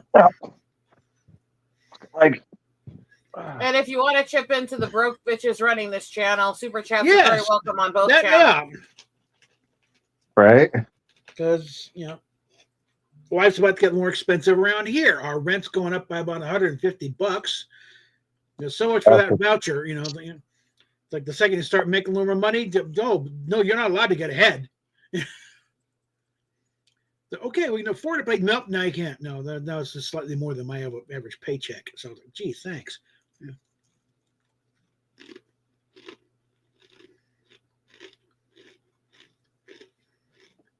Would you please stop crunching on Mike? All right. It literally makes me want to scream every time you do it. Sorry, I'm not trying to be bitchy. I'm just really fucking good at it. It's all good. She can't hear me, munching on my candy. So there we go. Yeah, as long as it's not as loud on the mic, I don't fucking care. It's when I can hear it crunch. I don't know. I'm just sucking on a ball of white chocolate peppermint. Yeah, tortilla chips are a bit more, audible. Right.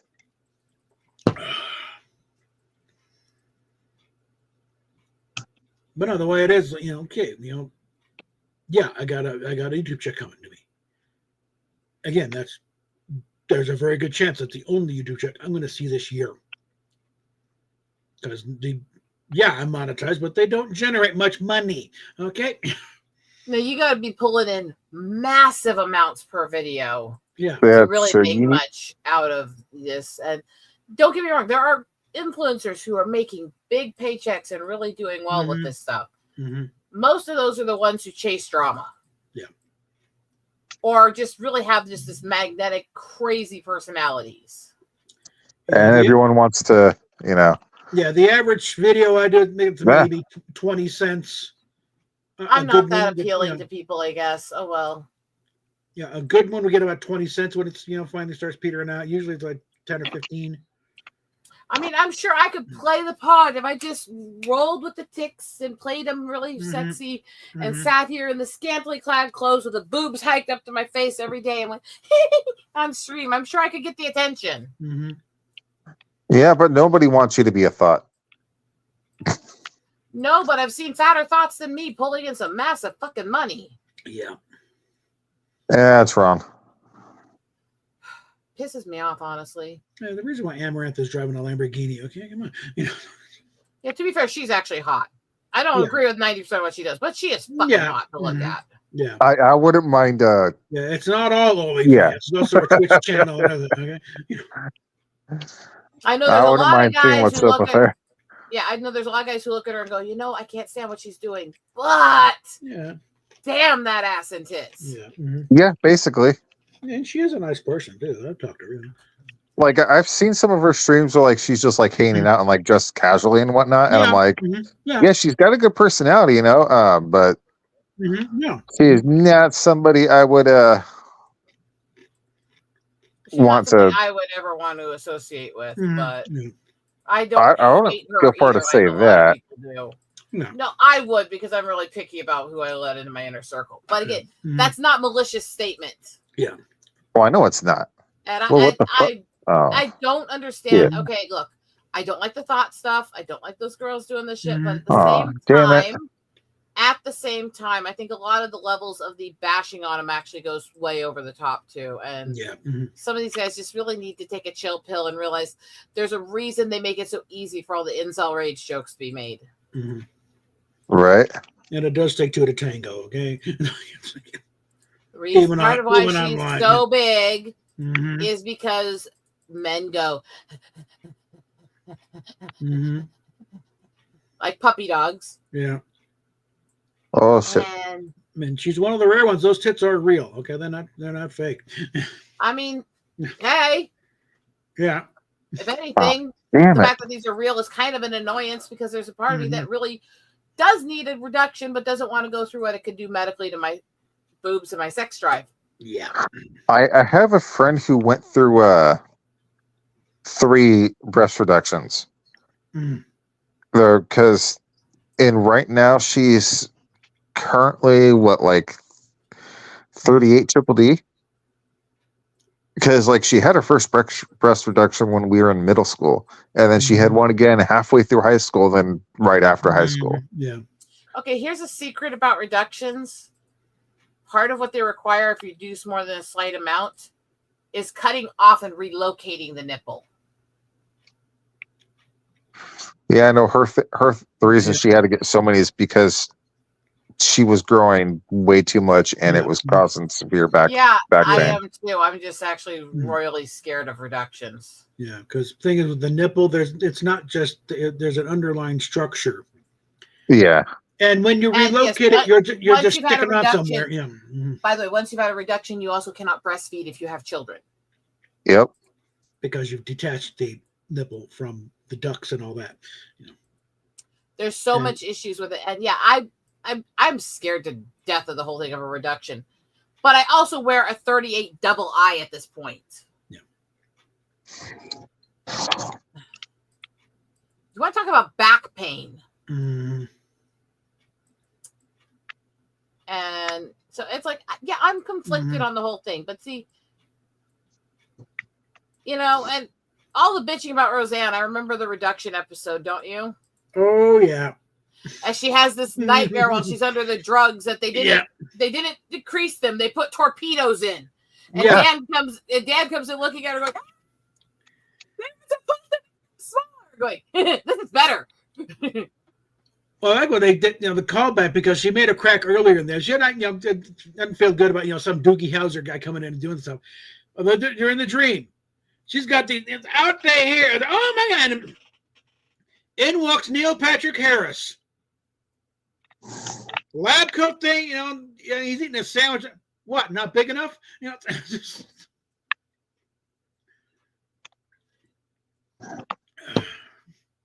That was actually a great episode. Yeah.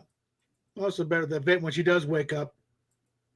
Kind of laying back and I do miss Roseanne. That was so much fun. And pulls the thing. Good job, Doogie, and then pass right back out.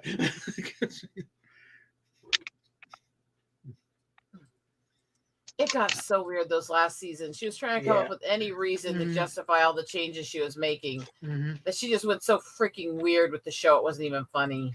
Yeah. Well, when they they did that revival, I was like, oh, that's kind of cool. And then she had to go ruin it by being a dumbass online. Oh, no. I'm going to argue that. No, they were looking for a reason at that point. First of all, there was nothing in that dumbass online comment that wasn't even half as bad as half the shit she said her entire career. Yeah. Oh, I know. Second of all, she was actually on medicine, but she didn't make a comment about somebody because they were black or because they were Arab. She made a comment about somebody comparing them to a dictator in a movie. Yeah. It was a political statement, not a racist. Oh, shit. And again, the Garrett, you look at, you can tell she's black. I think. Well, didn't you know that she's part black? It's like, no. Does that mean she can't be compared to a dictator? Mm-hmm. Just because you can stretch and claim that was a racial comparison to a species? And it wasn't really, it was a response to another comment. It wasn't like she said it out of the blue. But also, I was actually really disappointed with all these people who claimed to be her friends, who had known her for decades, who know she's not racist like that, who threw her under the bus to steal her show. Yeah, no. The only thing I know about the whole situation was stuff was said online that pissed people off. So I'm like, okay, well, she must have been a dumbass because I don't pay attention. Because I've never cared about her show or anything like that. I'm like, oh, she has a new show. Cool, good for her. And then a couple years later, she's getting righted off, whatever, for being a dumbass online. I'm like, okay, whatever.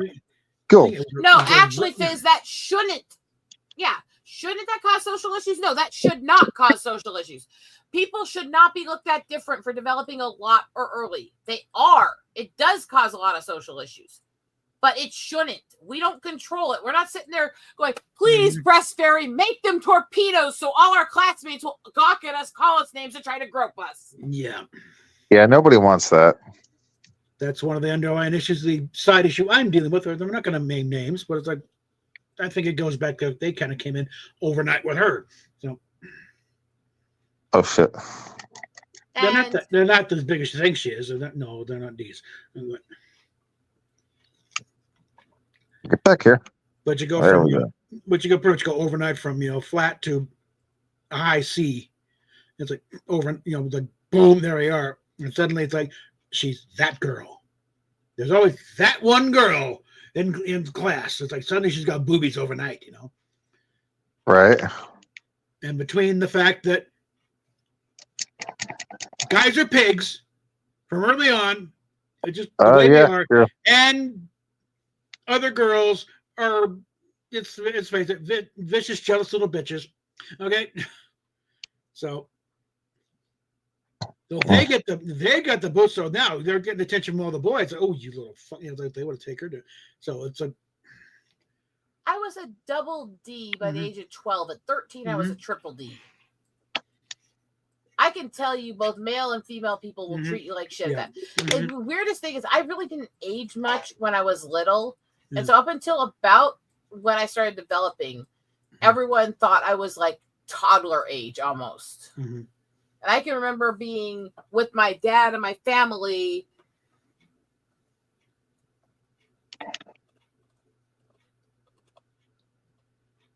Yeah, it causes major struggles, a lot of them. I went from literally, I was short, I was tiny, I didn't develop much, I had all kinds of medical issues stunting me, and seizure meds actually stunt your growth, by the way. Which is really interesting since I was on them through most of my main growth periods in my life, and I still grew to 5'8". How tall should I be? Especially considering that my dad had a sister that was 6'4". So, and I take after her the most physically. Yeah. So, I mean, there's that too, but it's like I went overnight from people were assuming I was like 5 years old. And all of a sudden, a few months later, here I was with a chest, and I shot up in height and all this other shit. Yeah. Surprisingly, the chest started developing, but the height and all that just shot as soon as I came off of the seizure meds. And I went literally in a blink from everyone thinking I was a toddler to little tiny, barely starting school kid to them assuming I belonged in adult stuff and I was in my 20s. It was less than a year between the two assumptions. You've been riding with a parking brake on the whole time. So, oh. And so I have stretch marks everywhere on my body, up my sides and legs even. I stretched. I grew multiple inches in the years. And it was painful. Yeah. And so, yes, I very much instantly went from everyone thought I was just this itty bitty girl who needed protected to guys would say absolutely vulgar things to and about me in public. They would try to hit on me. And they seemed to not get it when my dad would suddenly start threatening them or hitting them. And Dad's sitting there going, she's 13, she's 14. Get away from us. Because there's this attitude in society that acts like if you have that kind of a chest, you're fully developed. It's like, do you want to die now or now? And I think that's part of why Dad was as protective as me as he was. And good God, if Dad knew some of the shit I actually have been through. He would have killed people. My dad got kicked out of a hospital for threatening the doctor with his canes when he was hurting me. Actually, at one point I was having an asthma attack and the doctor, this is IHS for you, was actually literally trying to tell me I was faking it. Oh, just breathe normally. At which point my dad asked him how he would like him to stretch that stethoscope around his neck and tighten it and see how long he can breathe normally. For some reason, they didn't like that. Hmm. I don't know why. Yeah. It's like my daughter's in medical duress and you're yelling at her instead of helping her. Yeah. I don't blame him for getting pissed. Oh, no. God, no. However, the reaction... I had a lawsuit that we had to deal with because this idiot with a city driver literally tried to cut around my car on the median and hit me. And then tried to claim she was merging and didn't look. And I was already on the road. We were almost the light ahead of the merge. Yeah. This was an absolute lie. But the guy's sitting there saying this stuff, and my dad is sitting behind me as we're waiting for the judge, going, this judge is an idiot and doesn't know how to listen. Dad, shut up! You're not helping. I loved my dad, but God, he could get himself in trouble protecting me. I mean, yeah. That's any good father, though. You know, I came across something on Pinterest. It's like I originally thought of it applied to Indian, but also applies here. It's like she's not fragile like a flower. She's fragile like a bomb. Okay.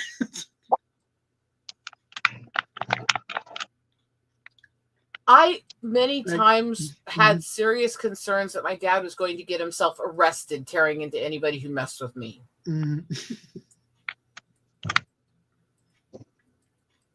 I left that hospital that day. I walk out where Dad's sitting just off the property where they made him go. And I looked over at Dad and went, "Are you happy?" He goes, "Is the doctor still breathing?" I like your dad. He's funny. Oh, yeah. He's a good man. I miss Dad a lot. He was great. Oh, God. But it's like, I just looked at him, Dad, you can't just say stuff like that. Well, then he shouldn't be such an ass. Dad, you're going to get yourself arrested. It'd be worth it. All right. And deep breath and going, Dad, no. Yeah. Down, boy. I get the feeling your dad and I could have done one hell of a morning show, okay? Right. What the fuck?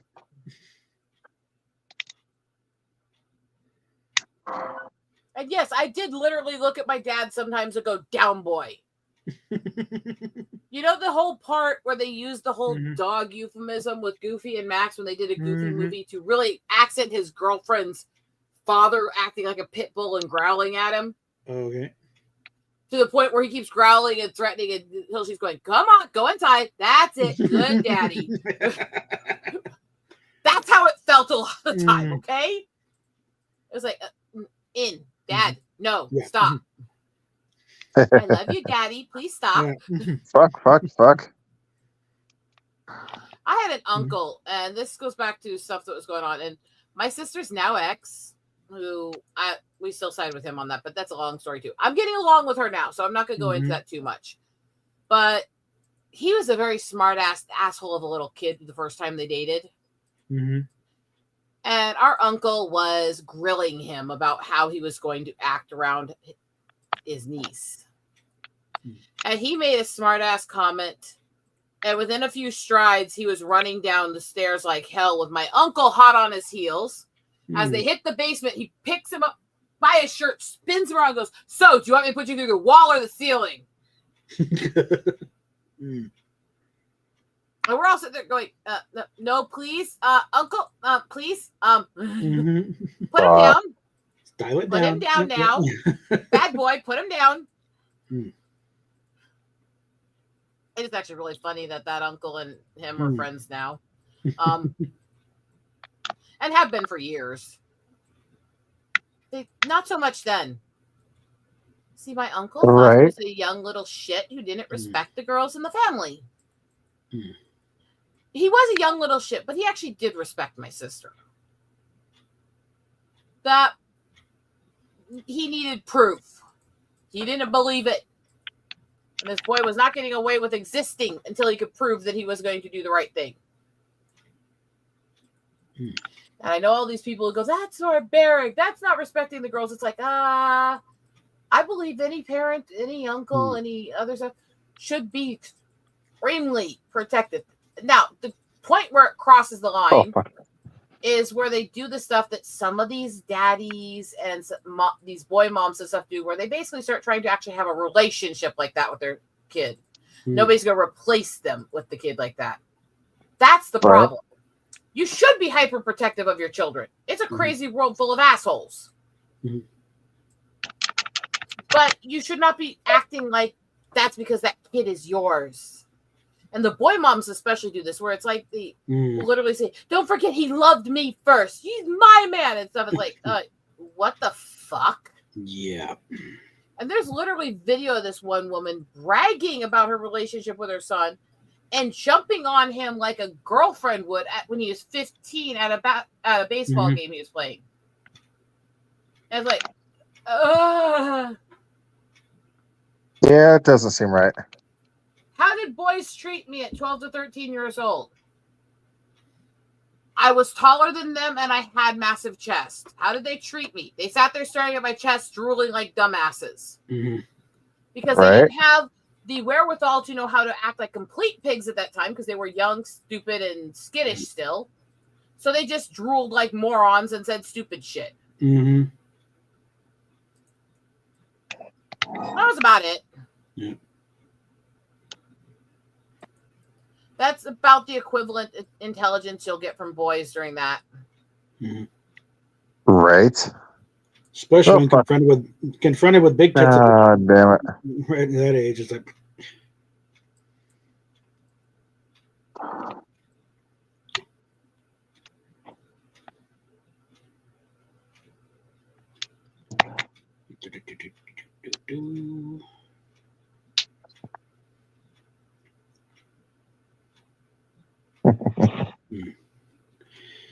Oh. People are generally stupid assholes. I could have told you that. Yeah. Trust me, I didn't need help figuring that one out. I also figured out very young that it was kind of fun sicking my brothers and my father on some of them. Yeah. I'm not saying it was right necessarily. Yeah. I am going to say it was funny quite often. Yeah. It usually is. Well, the old song lyric, it's like, God is great, people are good. And, God is great, beer is good, people are crazy. So,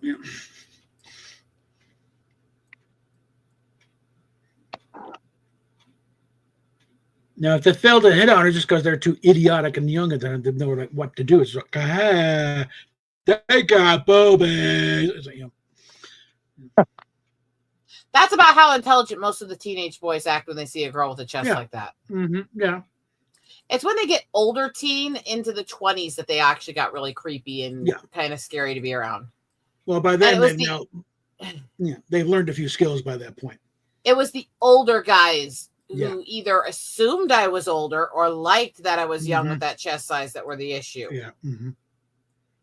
Yeah, those people are just... I can live without all of them. There's a meme running around that, the average man loses about 50% of their, mental capacity when they see boobs, Per tit. Yeah. And that followed up in the comments. Yeah, it's actually lose quite a significant amount just thinking about them. So what was the question again? Back here, you son of a... Yeah. There we go. Let me put you this way. Any girl that's got a decent sized chest, try this experiment with your man. Walk up to him, take your shirt off, and proceed to give him detailed directions for something. And see if you can remember them after you put your shirt back on. That just sounds hilarious to me.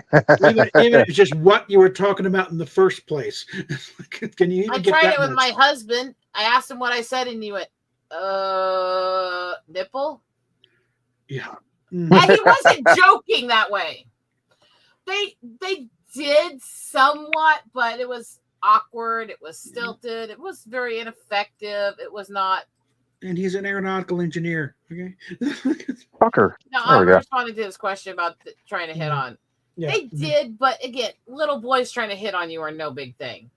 It was more the fact that 15, 16, I had a lot of guys in their 20s and 30s hitting on me.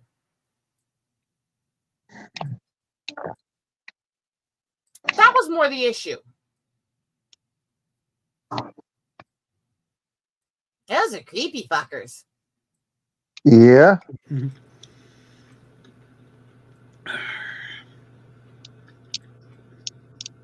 So it's like I could handle the little boys. They never scared me. Mhm. It's like, oh well, look, little boy, shut up. You know, Yeah.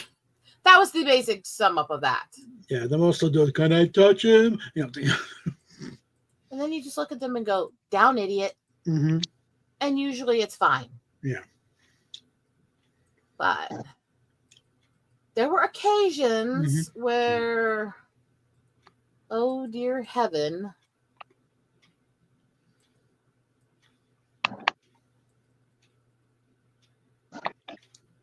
what was the point? Well, there's the old story about, on the set of the Dick Van Dyke Show. Little Rob I missed Reiner. that show. Little Rob Reiner, he was, maybe 12. Just there because his dad, Carl Reiner, executive producer. And there's a thing where Mary Tyler Moore in those tight little capri pants, and she's got the dancer's body and everything, and she's bending over doing something other, and he just sort of, not all rational thought has left Rob's mind, and he's had to reach out and. I mean, to be fair, that's happened a lot of times in his life. Yeah, true, but in this case, it's like actually just reach out and grab her ass just to feel it. And this has been corrupt by both him and Mary Tyler Moore, and that Carl Reiner lady. But seriously, what the fuck? And like there, and of course she went complaining to Carl. It's like, your son just grabbed my ass. And yeah, Rob, did you grab Mary Tyler Moore's ass? Like, yeah, I don't know what happened. It just don't do that. Okay, because Carl's going. I can understand completely. That's a tight little ass, but no, don't do that. Okay. And it's like, it's already happened. What the hell is he going to do? No, go back. Go back to the office. You can watch on the monitor that, but no, you need to go off the set for a while. There's a romance comedy that was made with Billy Crystal. Uh-huh. Forget Paris. Okay. And there's a scene in it where he's calling his friend and he's trying to find out who was that teacher we always used to have the crush on. Mm-hmm. He was crossing the legs and she had the garters and the hooks. It used to drive us nuts. Miss Bibber. That's right, Miss. Of course. Why? I was thinking of masturbating later and I just needed a name to go with the face. And in that moment, you're sitting there going, okay, thank you. That was an overshare.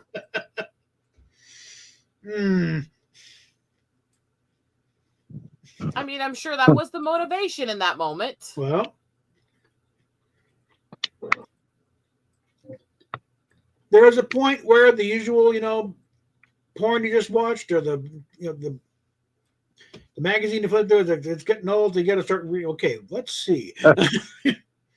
You see, if I want any material, I just go to the shop down the road. Yeah. Well, that's part, and it gets to probably part of the issue nowadays. It's like there's things in that movie I love, like he falls in love with this girl while she's working in the airport, helping him find his father's body that the airport lost in the casket. And this is in Paris. Yeah, that's some serious lost luggage. And well, besides the fact that when they find the body, she's like, we need you to identify the body. And he goes, don't make me look at him. We have to make sure it's really him after everything that happened. Well, if he's an angry little man giving you the finger, it's him. Please don't make me look at him. But there's one line there I can't say on air. That was, he said, well, they were really, we can't find it. We can't find it.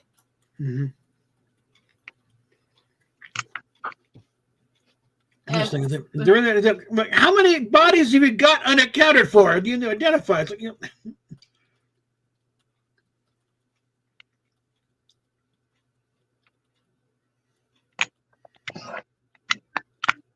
mean, you got 4 or 5 corpses. We want to make sure which one is which. Come on. Look in the private chat at the quote I'm saying I can't say on air.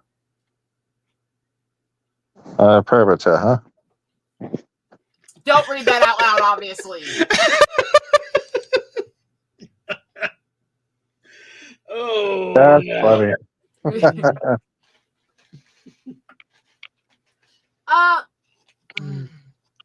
I didn't actually go out on dates until I was about 15, and then I went really headlong into the wrong stuff. But my sister started dating much younger. My parents allowed it for us once we were preteens, as long as they were chaperoned and properly done, but which is not uncommon. Look, most girls have their first dates as preteen to early teen. Yeah. But a date when you're 13 is not going to look like a date when you're in,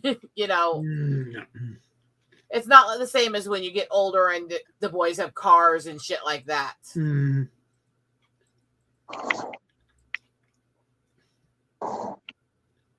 But no, it's not uncommon for girls to date at that age. Yeah.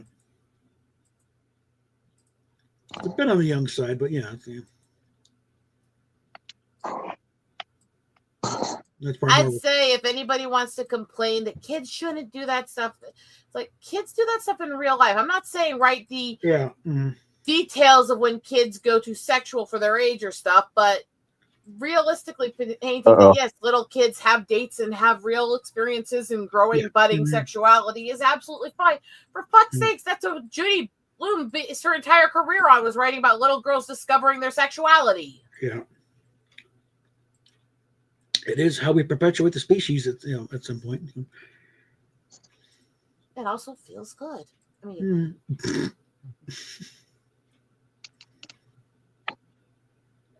I mean, if you're with the right person, some people just don't know what the hell they're doing. But that's a whole other discussion. Yeah. And it's not like guys are really given a whole lot of tutoring. It's like, okay, what you need to do is grab her by the tits like this, and when you got a hold of it, you got to see if you can palm just right to rub that nipple to get it stimulated. I mean, that's not how sex ed works. Sorry, did I just go a little too much? Yeah. Well. I still also think the best use of motherfucker was actually him having him call Oedipus that in the history of the world. Hey, Oedipus, motherfucker. And I'm sitting there going, accurate. Yes. Like, I am a stand-up philosopher. Oh, you're a bullshit artist. Did you bullshit this week? No. Did you attempt to bullshit this week? Yes.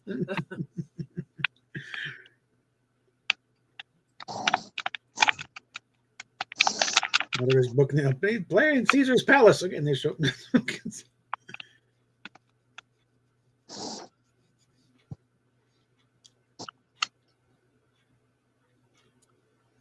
Son of a bitch.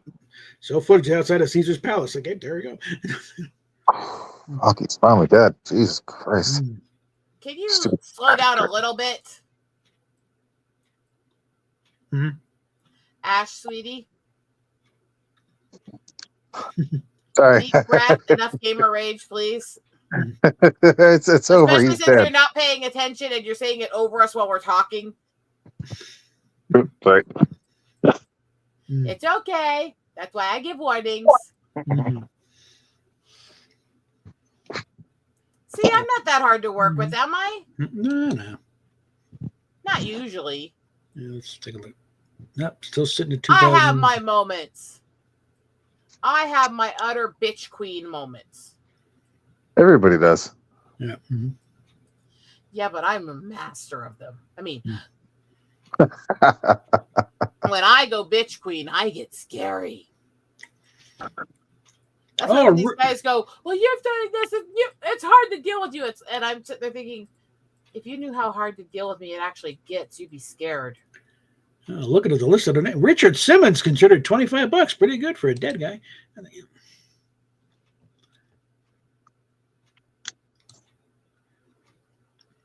if there's any names I recognize on here.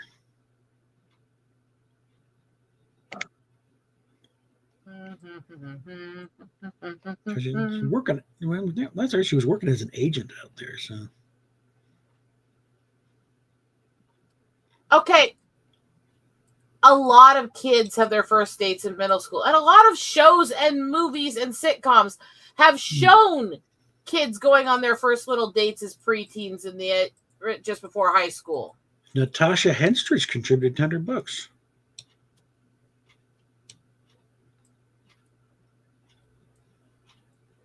And by the way, I will say one other thing. I have never once donated to anything like that and actually put my name on it. Yeah, there's a few anonymous things in here, but always anonymous. Yeah. I don't believe in putting your name on charity like that. I've never, anytime I've donated to charity, I've never once, you know, put my name on it. I'm like, no, you don't need to know who this is me. Yeah. That said, as much as I say we shouldn't be bragging about what charity we do, I also think it was a great disservice to make it harder for people to get tax refunds for donating a lot to thrift stores or stuff like that, because that was a way that could help get a little money back to people who desperately needed it, who were in poverty, while getting things together to help other people in poverty. It was actually a really good cycle there. And we lost that. And that's one I actually have a problem with, and I wish they hadn't have messed with that.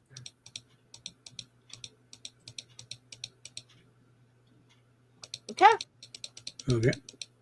But that's again, it's not a here nor there fully thing. It's just, unfortunately, it's what ended up happening. But I think it's done a disservice for us overall as a country.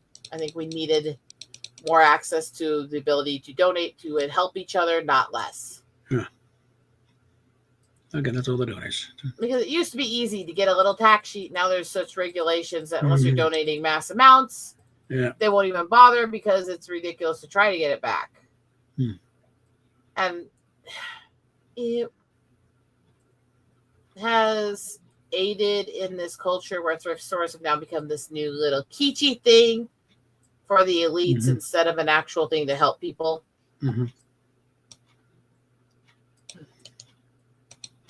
And now thrifting is about going, look, it's vintage. I'm so cool. Not, I helped people.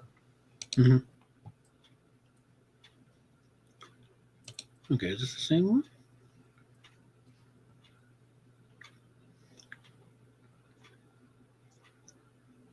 Okay. Okay, actually working as a producer. So, okay. That is nowhere near even done yet, so. Ay, ay, ay, ay, ay.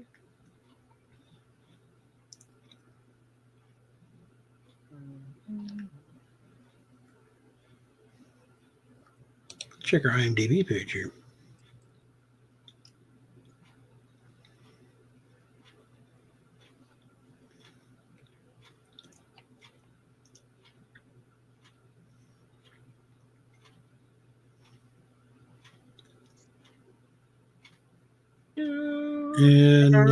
And done some acting too. Something. Where's the bio?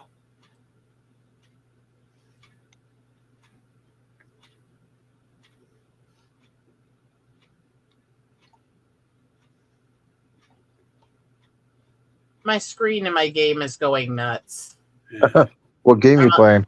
It's a weird little merging game, but I've been unlocking so much premium stuff just through the actions and stuff in the game.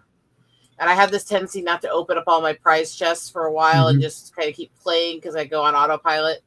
And I realized earlier I had almost 600 prize chests saved up.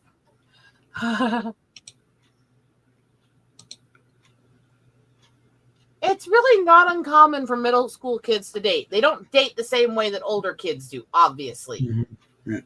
It's kind of more innocent and more benign, but they do date. It's not unrealistic, and there's nothing wrong with displaying that that's a reality. I think our culture has gotten way too set into being so hyper offended too easily in some ways. And one of those ways is actually there's no in between. It's either let's sexualize everything towards children, or let's treat kids like they don't have any budding sexual desires or growing bodies or anything. It's like they're growing. They're going to have urges. They're going to have sensations. They're going to be trying to understand themselves. Seeing stories about dating and other stuff will actually help them grow. It will help them learn to understand themselves. It will help them overall. There's nothing wrong with that, as long as it's done in a respectful way that doesn't overplay that. And I think we need to, as a society, really get away from this crap where it's all or none constantly in almost everything. Yeah. It's not healthy. Come on, get out of this. What the hell?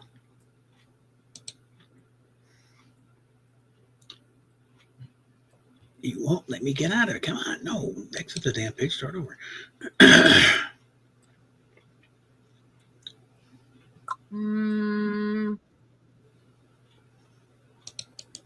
Yeah. There's not a wiki on it. What the?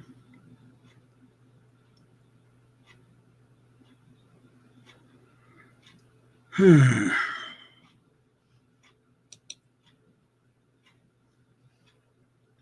the people who say, oh, kids shouldn't be shown dating at that age, ask them, when was the first time you ever had a date? And ask them what they consider a real date.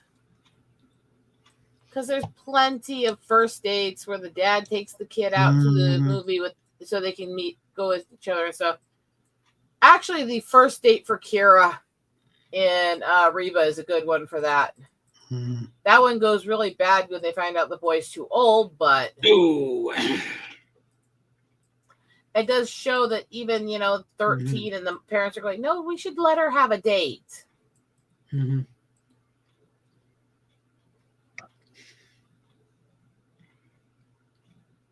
Yeah, both of those are ridiculous. Both of those are ridiculous. My sister came home from kindergarten every day going, Mommy, I've got a new boyfriend. Yeah. That's funny. That probably was a precursor to how she turned out, though. Okay, what is reacting to?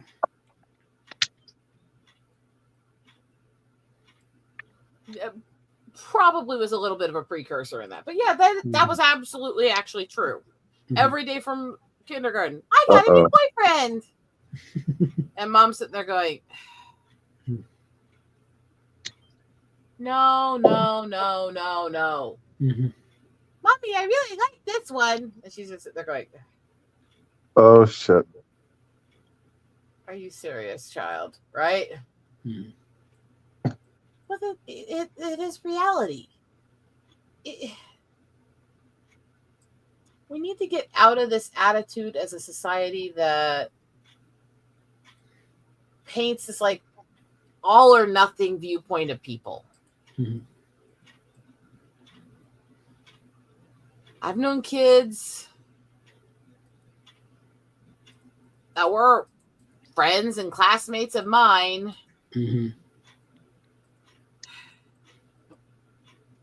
Let's just say they were pregnant well before 15.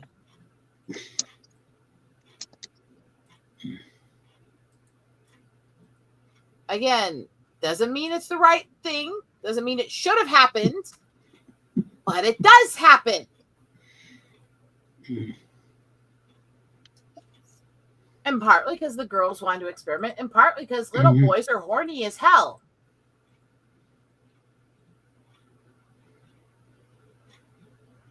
So it's, so to speak, sitting on a powder keg, waiting for it to go kaboom. Eventually, one of them's going to make the first move. Which is also where we need to get away from this stereotype about safe sex and stop teaching safe sex. We can teach there's safer sex. There's sex that is less dangerous, but there is never safe sex. There's never anything that doesn't carry any risks or dangers. No. Panther, give me a quick hug before you go, okay, boy? I'd go give you a hug. I love you. I'm also going to clean up your face. Thank you.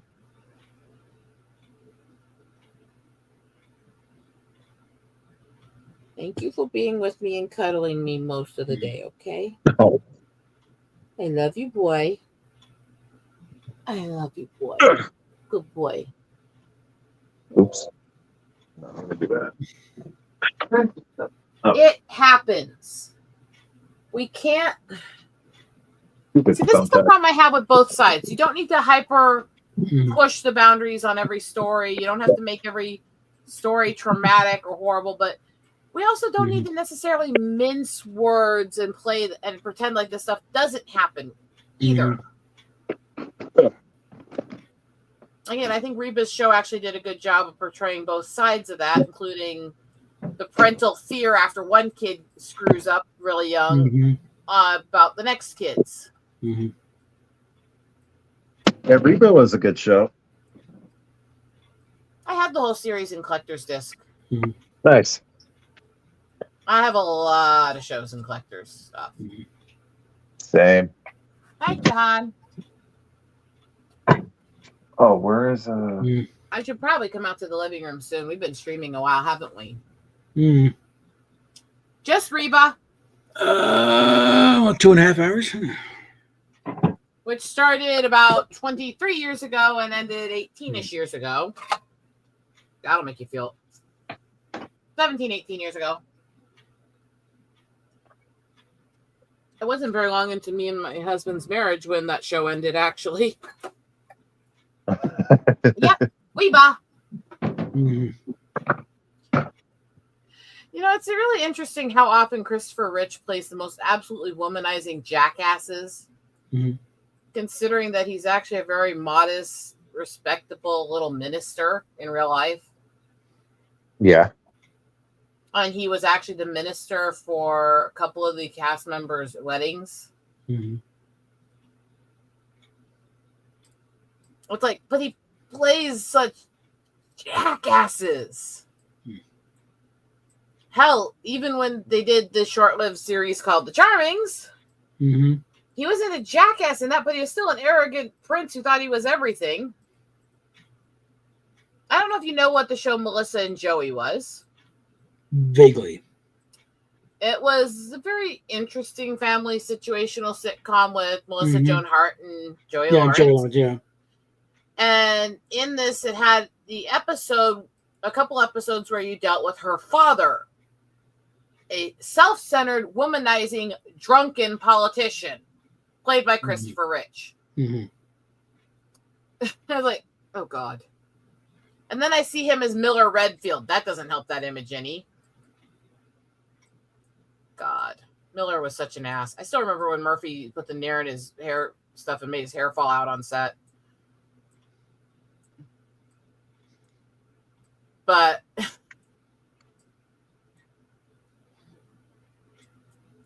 he even had a guest appearance on a little less known show called Torkelson's, where when they relaunched the second season, they completely changed the story and they moved her into the city working for this rich guy. And he showed up as the guy's brother. And they started warring over her attention. And the point where they're warring over it, one of the kids goes over and goes, Mama says she'll be down in 30 seconds. And the brother looks at him and goes, 30 seconds left in the game. That's all the time I need. Well, that's what I've heard. It's like, you know, this was supposed to be a kid's show on Disney. I don't think a lot of the kids caught that joke, thankfully. But Right. I remember that line vividly, and I remembered it then. I was a little not naive for my age in that sense.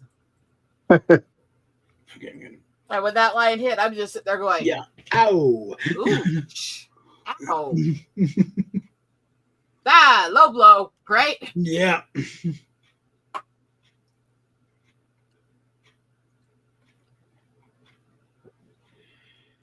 There was an episode in that part when they did the almost home when they were having her work for the guy where her boss gets really sick and he is whining and bitching and whining and bitching. And all of a sudden she just turns around, reaches into the the knife block on the kitchen counter and goes, "Have you ever seen the hand that rocks the cradle?"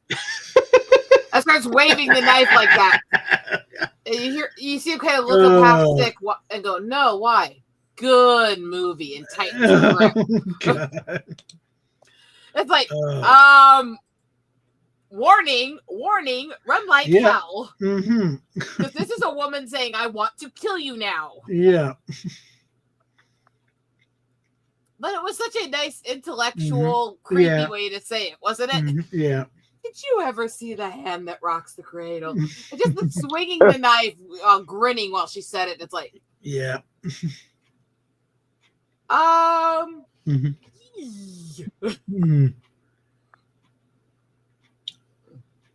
Let's see what I can find. That's an interesting show to look back on. Partly, sadly, because one of the kids in it is Brittany Murphy.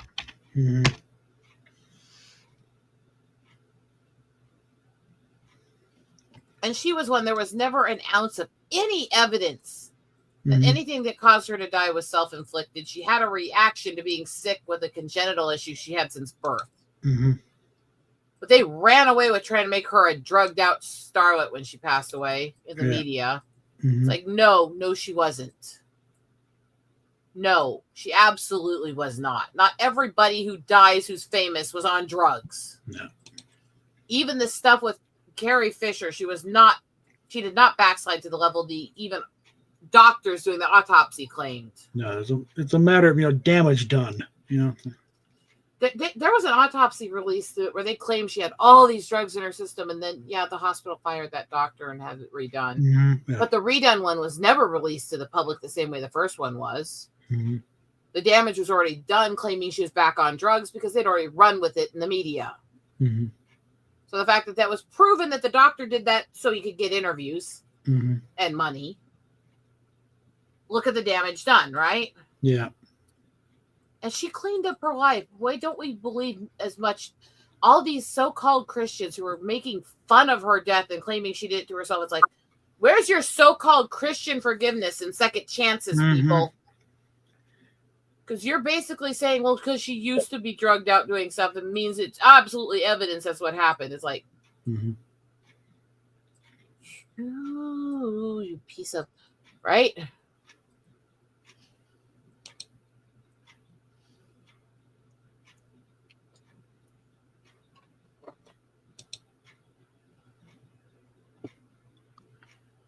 Okay, I need to find a good crock pot.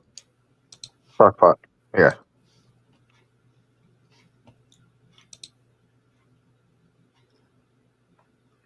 It is true that Debbie Reynolds passed right after Carrie did. Yeah. And according to her kids, the last thing she said is, "I want to be with Carrie." And then just her heart went out. Didn't she die I can't remember how far after, long after. It was like a day or two after, literally. Yeah, it was literally 24 hours. I thought that was nuts. Because as much as everybody makes fun of the prequels for the dying of a broken heart, that's actually a very common thing that's very real. It is. Well, she was supposed to be this tough girl and she died of a broken heart. It's like, do you know how much that happens in real life? Yeah. And when do you know how often it is that couples that have been together for decades upon decades die within a few minutes or hours of each other? Because once one dies, the other one's heart just goes out. My sister is doing a lot better in a lot of ways. She has cleaned up her act a lot, and she's actually a pretty good mother. Yeah. She's we're working at getting along better. We don't have a good history with each other, but we're working at it, and she's trying. So well, that's good. I mean, they literally live next door to each other. And so it's so weird. Every time mom would call, "Hi, Carrie, it's your mom, Debbie Reynolds." "Yeah, Mom, I know who you are." Okay, so how's this one?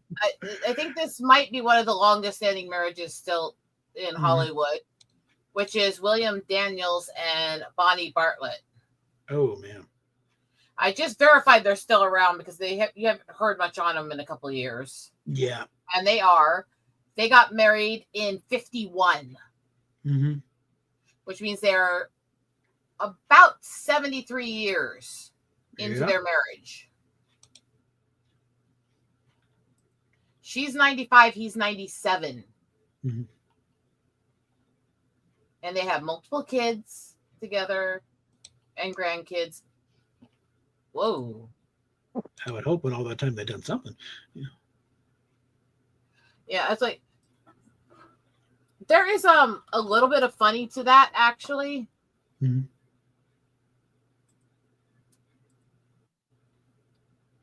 I have a lot of nephews and nieces and a shit ton of cousins and a shit ton of their kids. I have a very, very big family. I have a very, very big family. Mm-hmm. Oh, God.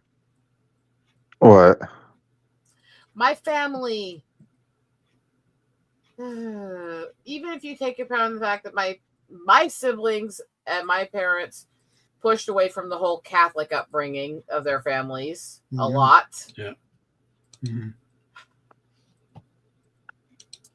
My family is quite heavily Irish Catholic and Native Catholic. Mm-hmm. They breed like fucking rabbits.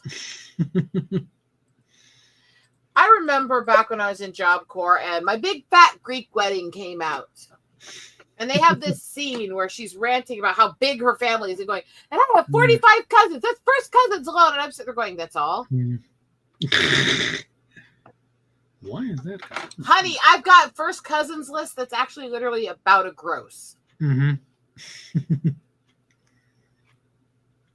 My dad was one of 8. My mom was one of 5. And their siblings bred like fucking rabbits. As of mine, honestly. I've got 3 siblings.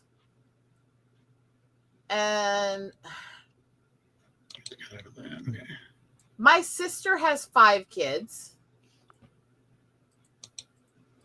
My younger of my 2 brothers, technically, biologically, he's got 1 kid, but technically he's also got 5 now. My other brother, between his biological and the ones he's adopted over the years, has 7.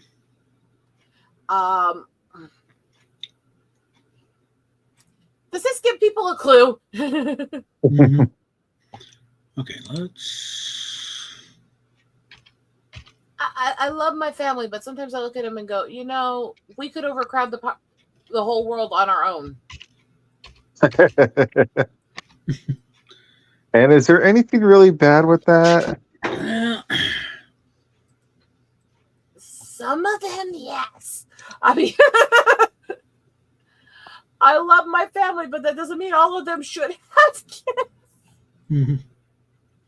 I don't think everyone should. I'm not opposed to populations. Yeah. But I think a lot of the people having kids and having a lot of kids do not have the merit that they should be having all these kids. Right. Take care. And so I was like, Okay. well, I mean, my family's huge. My family's That's a good thing, massive. though, right? In some ways, you're never alone, but in some ways, you're also more alone. If you're not one of the ones that can stand out and be the strongest and loudest and most in everyone's face at all times, if you're one of the ones that has more needs, in a lot of ways, you end up being the one that doesn't get as much attention. Oh, I know how that is. And there's been a lot of times in my life where I just didn't have the support I needed. I just really didn't. And again, I don't think that was intentionally done. They were trying to neglect me or something. I think it's just the reality when you have a family that size and you're trying to make everything work for everybody.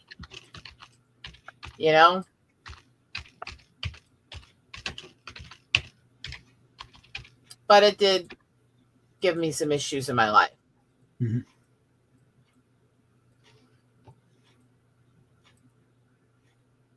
I also think that was part of why it was easier for us to A, pull shit over on Grandma, Mm-hmm. and B, part of why Grandma just didn't care if there were kids around. She was going to watch her shit. Right. Because when was she going to get a break to not have some kid hanging around? Mm-hmm.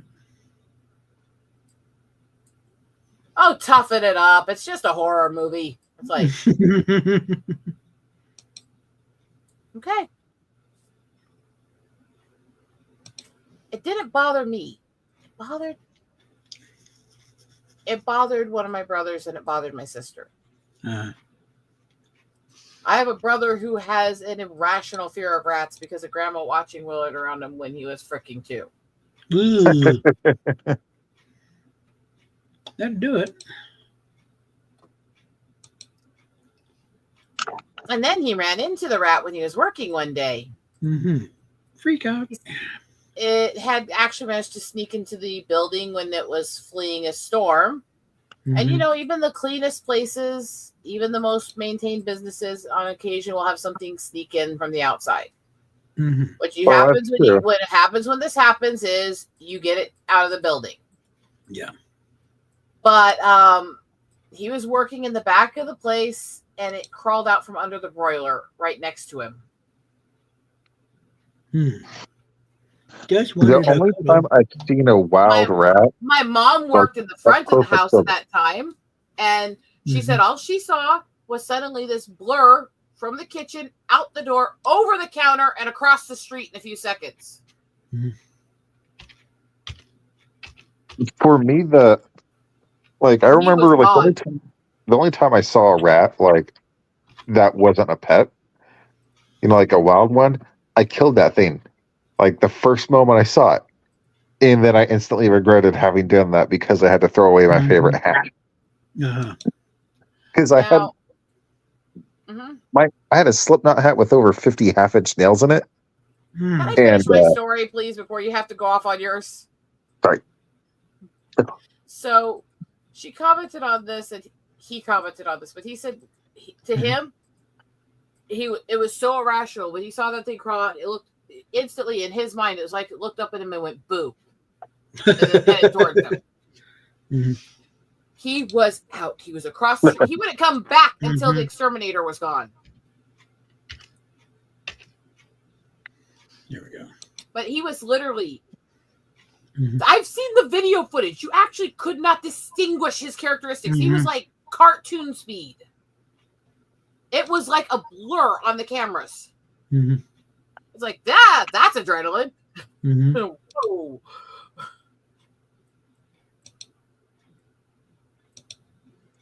To those who are wondering, it's a wonder what adrenaline can do to a body. Yeah. They talk about people being able to pick up cars or move at superhuman speed or stuff. I've seen that in real life. It does happen. And my brother, the superpower he picked up with his adrenaline that day was super speed. He was getting away from that thing at any cost. Yeah. That's usually what happens. So, okay. I mean, I'd rather run into a rat than some of the crazy animals I have over the years. Yeah. Understandable. I'm telling you, I have had some of the weirdest experiences in my life. I mean, it's just a weird life. I might have to dig up old grade school yearbooks. It's ridiculous. Okay.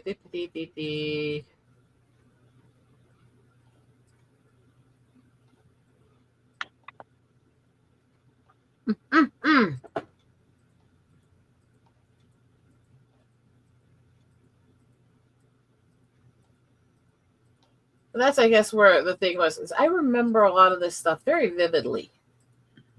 My mom's boss, I had trained to do anything I wanted.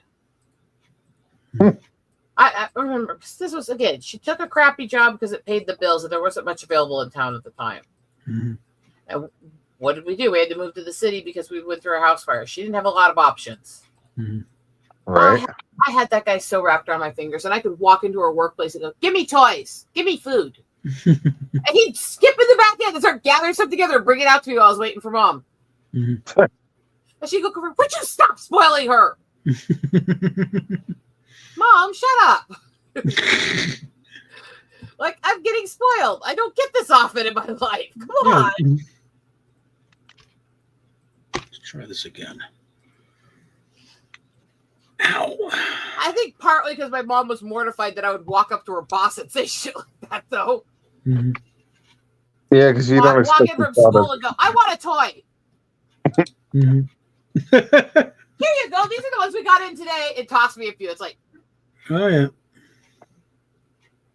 And then you look at it at price and yes, this is high quality. Now where's the profit?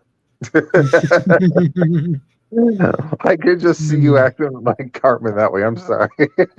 Yeah. That'd be hilarious. it was an interesting time. Mhm. Oftentimes, because we didn't have the money for gas, we didn't have the means to do anything.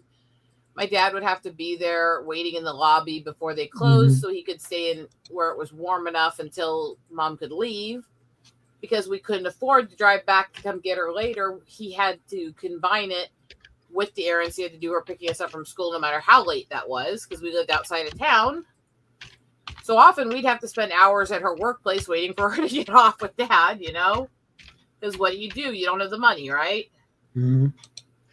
And so there's a lot of memories, but Dad would be sitting, and Dad would make sure he was out of the way. He'd go to this little table in the back that had one seat for solos and stuff, unless the kids were with him. And he'd sit back there, and he'd fill out papers and write little things and stay out of everyone's way. Mom's boss loved us all so much, and every so often he'd sneak trays of food over to Dad and check on his blood sugar and stuff. Nice. Because he was such a sweet guy, and he'd stay out of the way every so often. "Hey, you need a hand with anything?" to him. Sitting there on his canes and going, "Hey, can I help out in any way for my wife to get home?" It's like, there's this. The attitude's part of why it was so well accepted, you know? Because we weren't acting like you owe us this. We weren't acting like he was required to do this for us. We were doing our best we could to survive. I was a little entitled because I was taking out my stress at this crappy school for Native kids on her boss, honestly, at times. Yeah. Mm-hmm. I was going through hell on earth in that school, and I'd get out of school and go, "I want treats. I want spoiled. I deserve it for going through that shit." So I'd go to her boss and go, "Give me shit." Mm-hmm.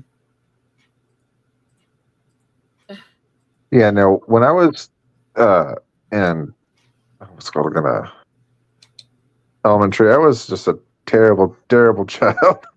There was legitimate reasons I really felt overwhelmed and like I deserved something at that time. Mm-hmm. That school for Native kids was hell on earth. It really, really was. Yeah. The whole private Native school system, I am so glad, has been completely defunct and closed because they are absolute shit piles that were absolutely ridiculous on so many merits. And one of the best things that happened in my life is that school closed. That's good. After I got kicked out, mind you, but that's not neither here nor there, I think.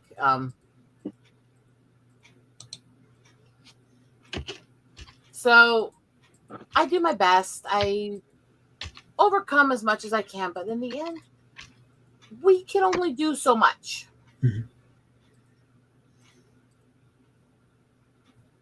And it's with a grain of salt, we do the things we do, right? I was not the easiest kid to deal with. Oh, I know for damn sure I wasn't. Like I got suspended the week before. I got a whole week suspension the week before spring break.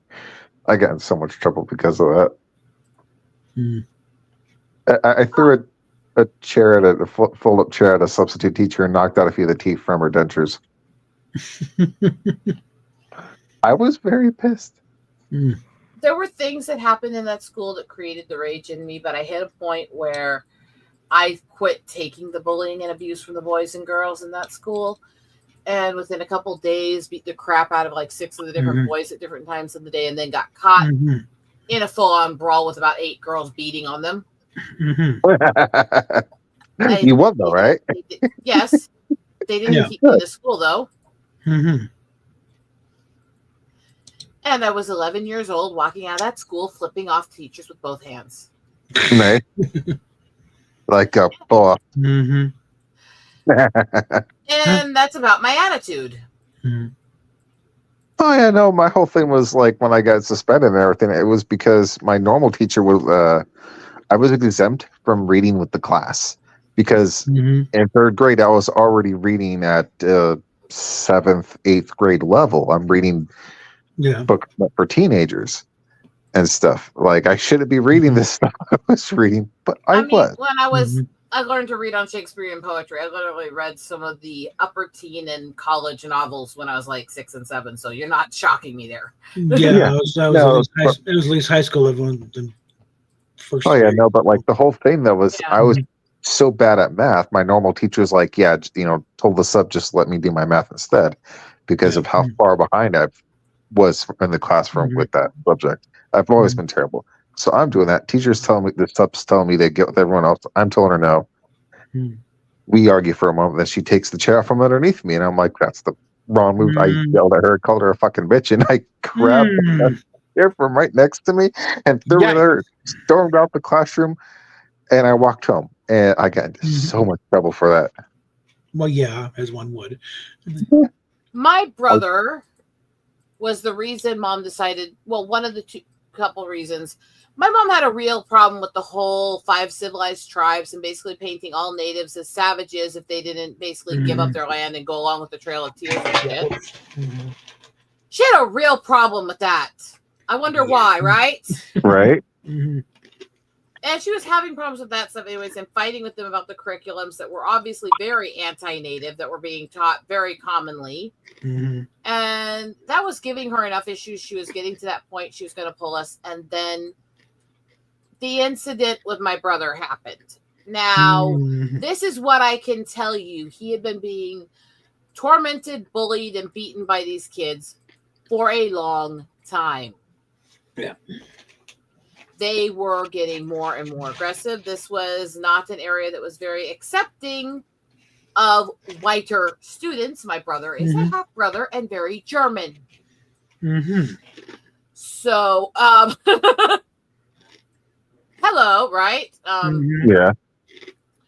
And they were getting very bad. And they pinned him up against the wall, up on the lockers, and were trying to strangle him. He responded in kind. They were holding him up, and he kicked with all his might forward. He knocked the kid down and backwards quite a ways, kicking him in between the legs. Literally knocked the kid down and back several feet with one hard kick in between the legs. He was the one they wanted to punish, not the kid that was literally trying to murder him. The one who defended himself. So my mom said, this is the way you feel about it.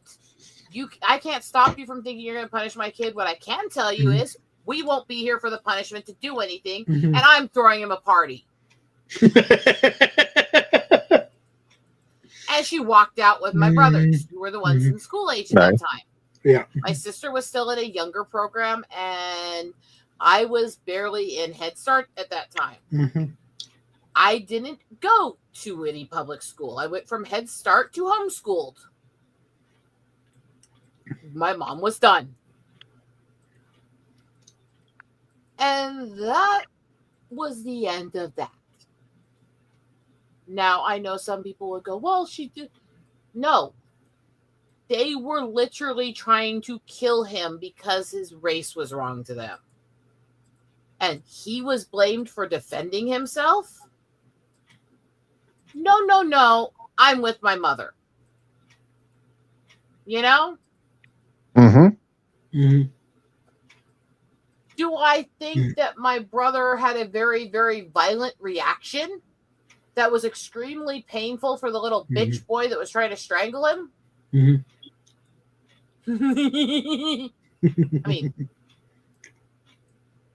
we still got a girl in the city I grew up in, who still got permanent scarring and dysfunction in one of her hands from trying to strangle me.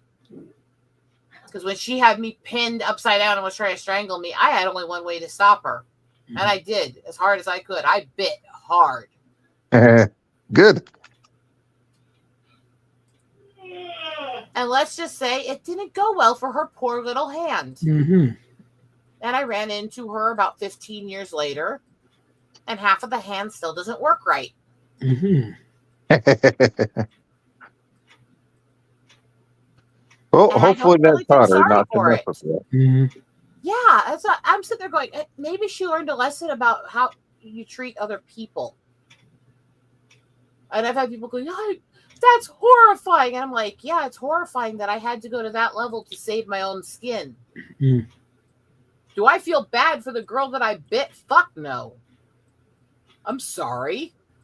Not. Mm-hmm. I'm not sorry. I have no regard for the fact that I bit her like that. None. I don't care. She deserved it. It was entirely her fault. Mm-hmm. No remorse on that. This is what I meant by there's justified violence. Mm-hmm. Did I harm another person in that bite?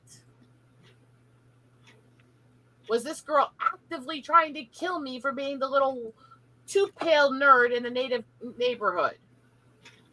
Yeah. Do I feel sorry for harming her hand? Would you? Nope. There we go. That's a lucky still has a hand. Right. There's a reason why when I watched a series of unfortunate events and read the books, I went, I actually really connect to both kids. All the kids, I mean. Mm-hmm. Not just both. Let's look at it this way. You have one who's an inventor who's always coming up with ideas. That's me and my creative side all day long. You've seen how much I can scheme anything into almost anything when I'm sitting here. Mm-hmm. You have one who's a massive bookworm who obsesses over everything, reads everything, and remembers it. Again, does this sound like me? And then you have one who's a hyperactive, violent child who loves to bite. Mm-hmm. And we watched this and read it, and my mom looked and said, mm-hmm. It's almost like all of the kids were based off of my most outlandish child. Mm-hmm. And then I went, thank you. I love you too, old woman. Right. Yeah, just a slight break in the action here.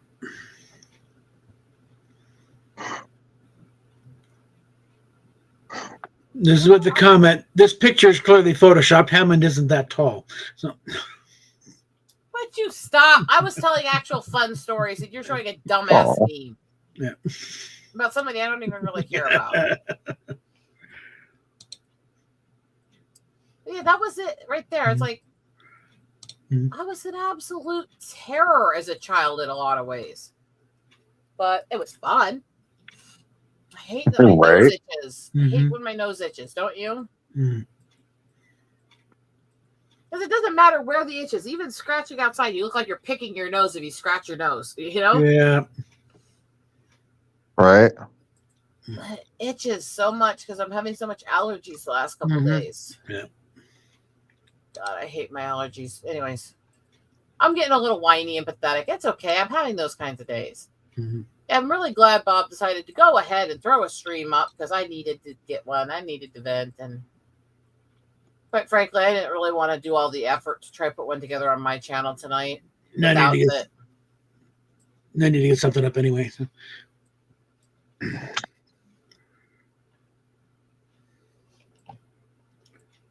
Let's see. You've got the number now, and you need to throw a stream together and get something up. Yeah. Just text me because I mute notifications on everything. All right. And realize almost no one ever gets that number. Yeah. Oh, yeah. It is quite secure. This is why when I get spam callers and they go, I'm calling about, no, you're not. Nobody has this number but my family. And even they don't call me. Yeah.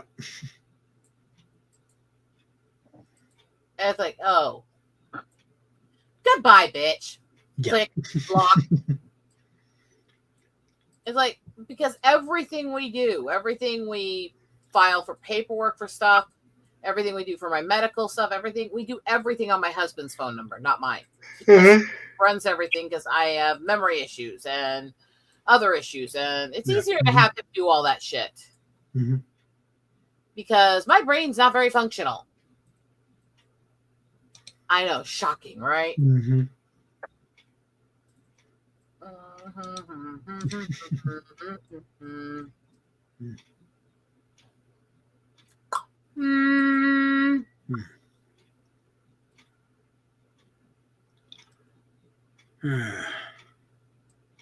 So that's it anyway, just kind of a glimpse at the world I've lived in.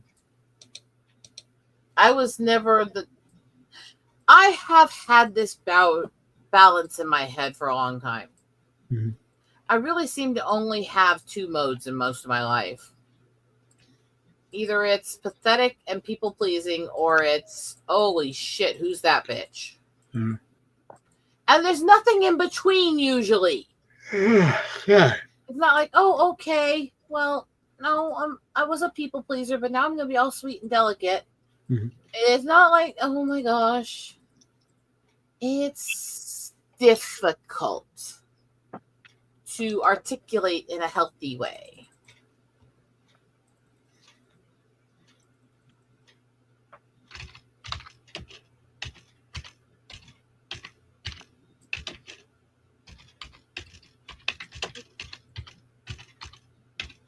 See what happens here.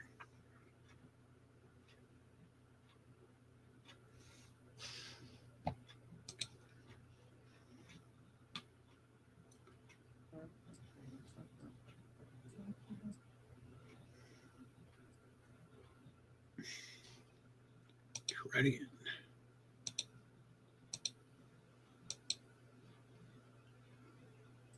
I'm so happy.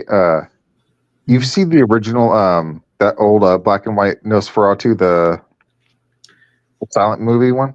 Yeah, in fact, I kind of blew us. We were doing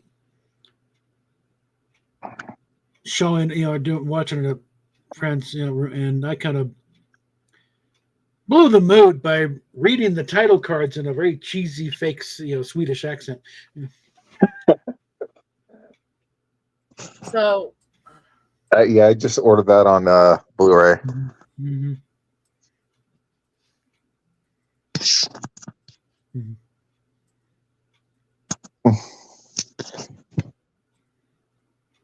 I don't know what I'm doing tonight.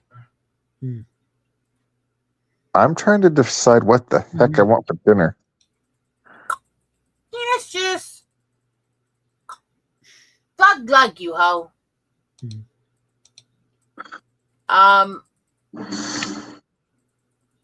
Right. Okay. Apparently, Tiki thinks you're gay. Dickie thinks everyone's gay. Okay. Yeah. Fuck off. No dick for you. I'm only half gay. It's fine.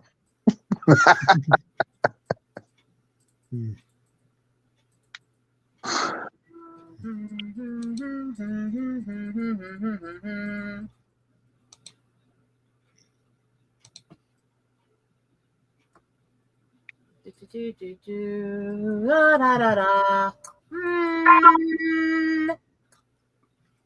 Eat a dick, eat a dick, eat a dick, dick, dick, dick, dick, dick, dick.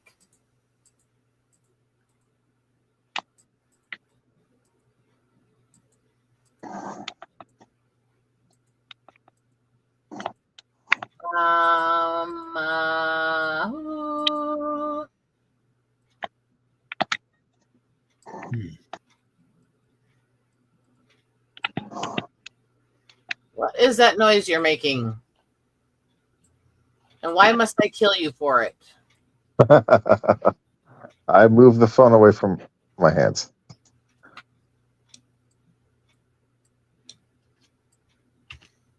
Noise is noise.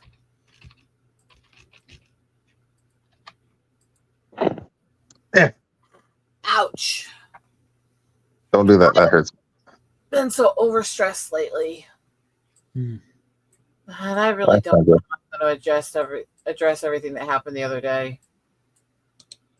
I hate how I'm feeling right now. Mm-hmm. Don't get me wrong. I do care what drove this person to act the way he did. But at the same time, I blame him entirely for all my stress. Yeah. So you started picking a fight. So you didn't do anything wrong. I do need to control my reactions and calmly co-host when people do shit like that. Mm-hmm. The reason I give myself criticism is because I rose to the occasion. Mm-hmm.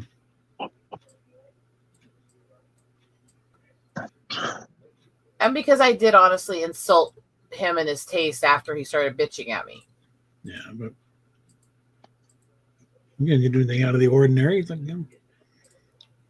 How many times have you gone blah, blah, blah and mocked my cards? occasionally, but usually it's just like, not every joke is going to land, okay? And yes, I do bitch a bit and say, oh, well, you don't like this. You don't like this. What's wrong with you? The only one I actually really tease about that, A, is Steph, and B, we all tease her. And C, she knows I'm just teasing. Yeah. And I also don't continue to harp on it, even after she's either ignored or asked me to stop. That's the difference. We can give each other shit. It's fun to give each other shit. Isn't it, Ash? Oh yeah, I give some of my closest friends like the biggest shits. It's great. I love it. Let me ask you this way, Bob. How do I treat Lydian? Horribly. How does he treat me? Just about as horribly. No, actually, usually worse. Yeah, that's when I got to, if I'm there, it's like, hey, back off. Okay, that's over the line. Now you're just being mean. Do I consider him one of my best friends in the entire world? Oh yeah. Does he talk about how much he cares about me? He says he does. Yeah. Let's be honest. All the shit he's doing for me, including this trip to meet up with me and all the stuff he's buying me to give me and stuff, kind of shows that he cares. Right. The fact that he funds my anime addiction and spends $150 a year to get me all these subscriptions so I can watch them is also something. Yeah. I got good friends who spoil me. Oh yeah, it's great. One of my buddies, Kurt, hates it when I spoil him because he doesn't have a job. He hasn't had a job in years because of his physical issues. He's on SSI. Yeah. And I will randomly buy him shit and it pisses him off at no fucking end. And I just laugh. And I'm like, I already see the receipt of it and I don't want that shit. Always send some of that my way. I haven't been able to work since I was 23. So. Yeah, he hasn't worked in like 14, 15 years or some shit like that. Yeah. 23 would be 18 years ago. Yeah. Yeah, but the thing is, understand that. He's also right down the road. And I've known him since high school. Anymore in this era. Look, I'm being partly silly and partly I want free shit. I mean, everybody wants free shit. And I'm tired of always feeling like I can't ever succeed at shit or I fail shit or stuff. That's the problem. People talk about, well, to throw a pity party. It's like, well, not necessarily is every time when people have a negative reaction pity parties. And sometimes those pity parties are legitimate because we don't want everyone to have to take care of us. We don't want to be a taxing burden on other people, and it bothers us. That's what people don't get. It genuinely hurts for those of us with these issues that we have to be taken care of. And yeah, we have these reactions at times. Okay, so like, what's it called again? I remember now. Y- do you like the Lord of the Rings books? I know people who don't, surprisingly, which is why I You have asked. not hung out in my chat enough if you have to ask that question. It's like, is the Pope Catholic? Yeah. Okay. Well, here's the thing. Like, he wants the books. He's talked about for a few years getting the books. So what does my ass do? I go online. I found this really nice hardcover illustrated edition all in one, Mhm. and I buy it. And that bitch is like $95. And I'm like, Mhm. "Ooh, yeah." Yep. He's like, what the fuck? It must have been on a good sale or something, right? And I Mhm. just Yeah. smile. Mhm. I'm like, yeah. I Mhm. tell him that it was like 60% off, so I spent like $40. Oh no, I paid the Mhm. full Yeah. fucking 95 for that bitch. Jeez. It came with like fold out maps and all this other shit. Mhm.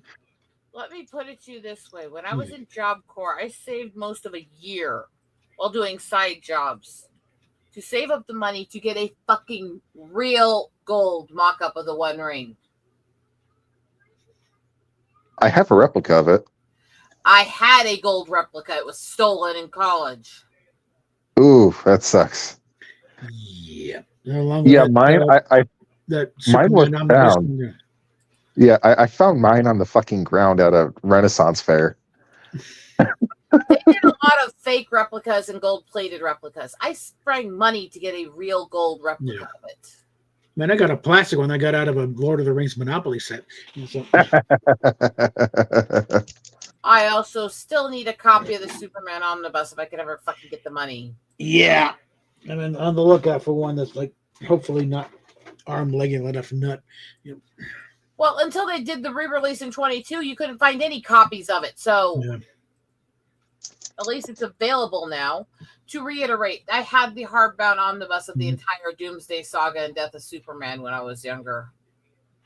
It's part of the shit. Yeah, those are really good books. Okay, I think we agree. Put that with the I do bitch a lot about the shit that my brother's ex stole. I still say if I ever see that bitch, I'm gonna hurt her.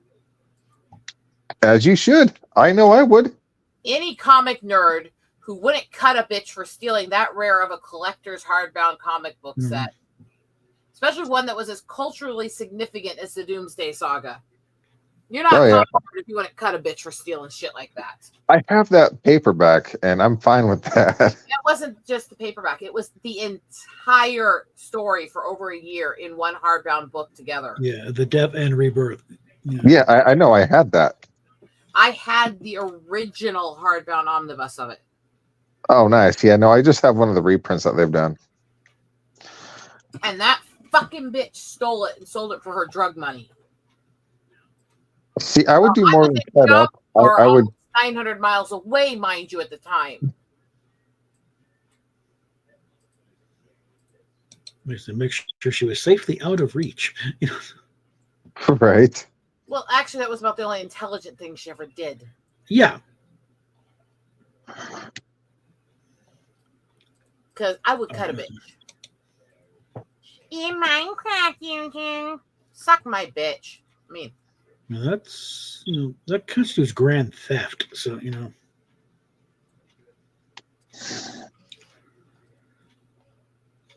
because just trying to locate another copy of that, it's like the reprint is 100 to 600 each usually. Yeah. The original you can't even hardly find, and the few times I've seen it listed where it was over 5,000. Anytime someone says it's over 5,000, I think of Dragon Ball. Because I think of that stupid meme that it's over 9,000. I don't even know Dragon Ball. I've never got into it. So. It was, I've seen it between $5,000 and $8,000 the couple times I've found it in the last 20 years of searching. Let's see if I still got one on my watch list here. You can find the reprint, but you can't find that original one. Right? Ow. And the fact that she stole that, my whole comic set and other stuff, and sold them for her drug money.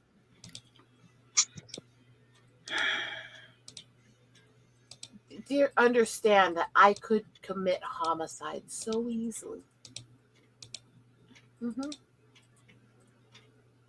And maybe have legal justification for it, because hey, look at the dollar value. Mm-hmm. In Minecraft, YouTube. I mean, what were the prices we were seeing on Mile High Comics for that damn thing when we finally found it?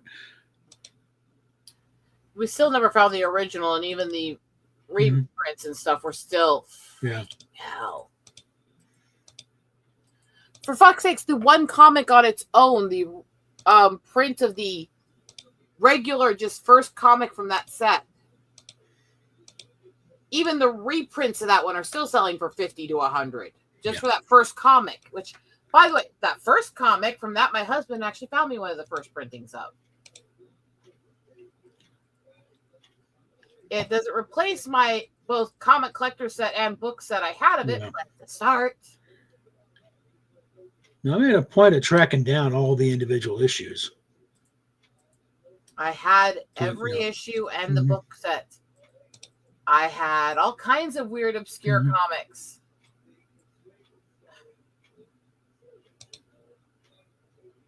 I did.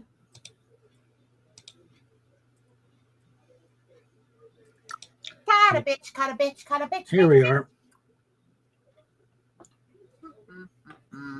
It says item is out of stock. Okay, fine. Why would it? But the item price is $64.49.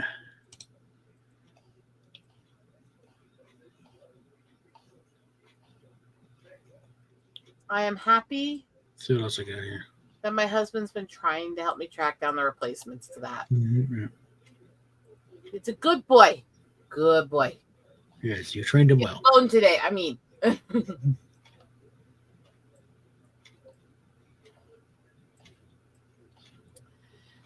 I have told women for many a year that there is a simple code here. Which do you think will get you what you want out of the man you're with? Bitching and nagging in his ear until he doesn't want to hear your voice anymore? Or coming up to him very calmly and just naked, saran wrap, blowjob, whatever, and just ask for what you want in the middle of that. Mm-hmm. When he's putty in your hands and horny or happy. No. Which do you think is more effective? Okay, let's see. Or to reiterate, how quickly do you think a guy will do what you want when you suggest it while you're sucking him? Yeah, especially when he's about to come. Yeah. Honey, I really need...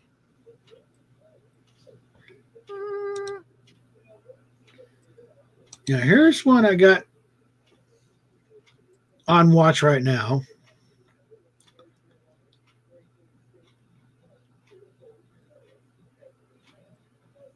Now, the thing it says, out of stock, though. So I'm not sure how we could. So who knows about this one? But as far as one that's not out of stock,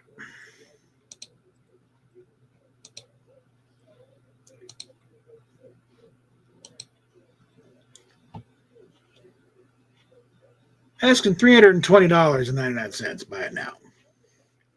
Free shipping, at least. I don't believe them that that's the first edition because it's... They're still shrink wrapped. No. Yeah, but there's been a lot of issues because they did the reprint identical of a lot of people selling the reprint as first edition. Yeah. Mm-hmm.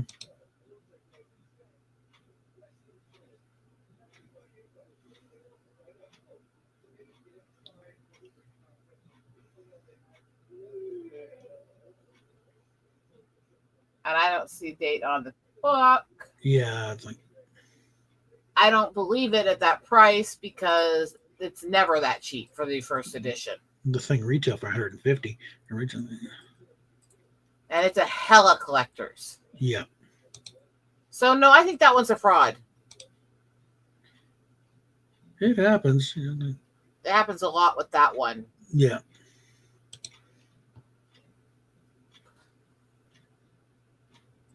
Not necessarily intentional. Yeah, it's still shrink wrap, so you don't even know for sure to open it up. Which, if it was original, would kill the Yeah, I really don't like that they printed the reprint Yeah. to look just like the original. Yeah. It really just feeds into the frauds. Yeah. There's the thing when they went back to reprinting issue 75, where the final blow. They did make subtle changes to the cover, mainly changing the color of the Superman logo and also adding Roman numerals under the corner box. So again, This one, though, interesting. I've checked the reprint in it in detail. They use the exact same cover. Yeah, for some bizarre reason, what the fuck? I really don't understand why they use the same cover. They really should not have. It's an issue. Would you agree with that, Ash? Let's look at this one. Assuming he's paying attention and not off in the corner somewhere. Ashy. Earth to Ashy. Look! Yes!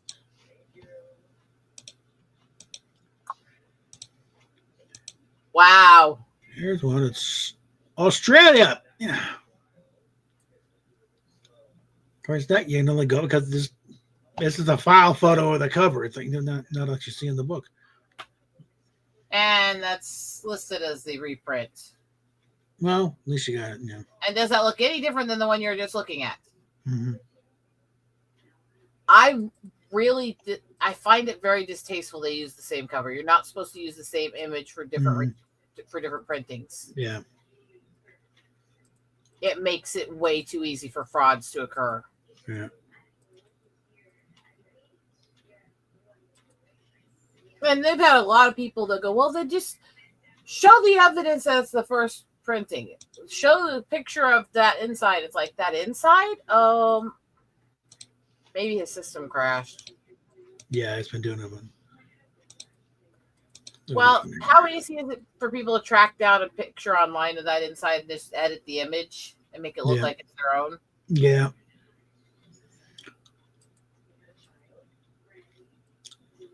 This is about 90 quid.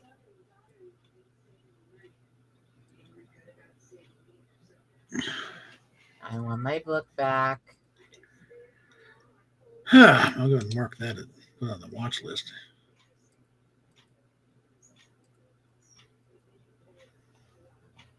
People don't know. If you're not a nerd in this culture, you have no idea how visceral it is for anyone to touch your comics. Or how deeply, deeply dangerous it is for that person's life. Mm-hmm. Or okay, so this one rules that Brody had, touch not yet lest you be touched. Mm-hmm. This one apparently it's got, it's been loved, but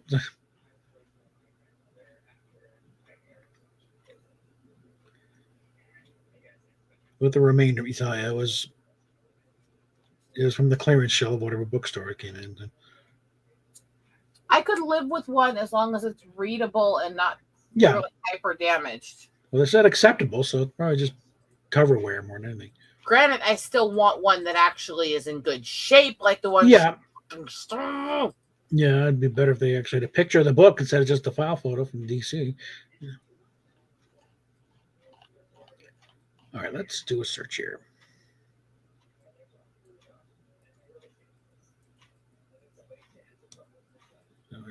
Death and Return of Superman Omni.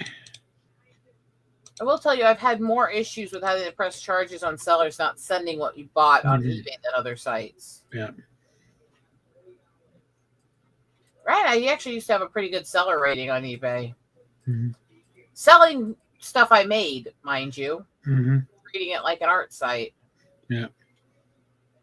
Until they flooded the market with all the Chinese sellers on there.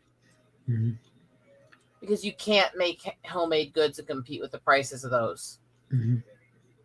It's impossible, literally. Hello.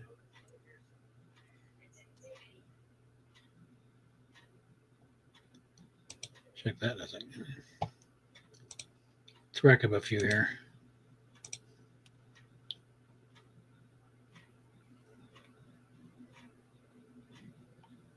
Huh. It's obviously not my edition, but hey. Well, did you look under the dust cover?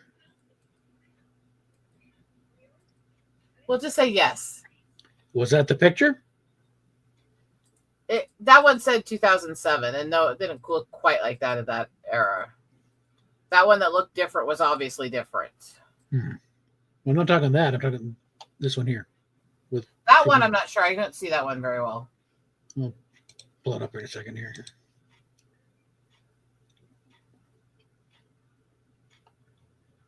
I didn't see it open. No, hold on. Let's see. There's an obvious repeat. But,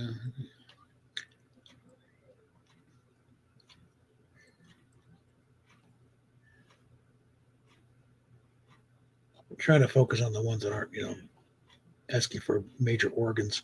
Come on, don't lock up on me now. There.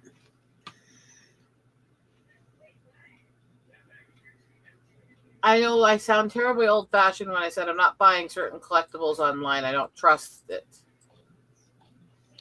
I want to be able to, if it's something that's going to cost that kind of money, I want to be able to verify the facts in person.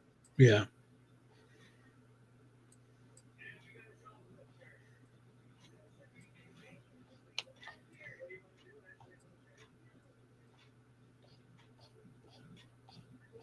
A lot of examples here. Okay, let's stop that. So, let's take a look. See here. Verdy, Versky. Oh, he's back. Sorry, I dropped out. All right. Okay. So here we got, and then put that on the list. Yeah, that's the one I'm looking at. That I was looking at earlier. Well, the thing is that part of the problem I have with this one, and part of why I have such a distaste for the reprinting, is because they literally use the same cover for the original and reprint. And that's a big no-no. Unless somebody looks at shows a picture of the inside here. Well, that's so easy to fake. You just search online for the way it was shown and then alter the picture so it looks like it was your own version. Right. That's so easy to fake, and it's such an expensive thing. Yeah. And what they do is they go, okay, well, we'll just say it's first edition. We'll take a picture of the book. Yeah. And then we'll charge a price that's really low for what the first edition usually costs. Somebody really excited and desperate to get it will buy it quickly before they realize what I did.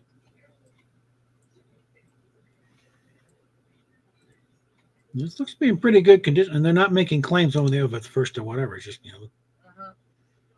Well, that's why you see these ones that are charged like $300 to $600 and saying first edition, but it's clearly the same edition. Yeah. It's like, no, it's not. You're not going to charge that price if you had the actual first edition. Because if you had the actual first edition, you're a fucking serious collector, and you know it's not that cheap. Yeah. Right. Let's move on to the next one here. So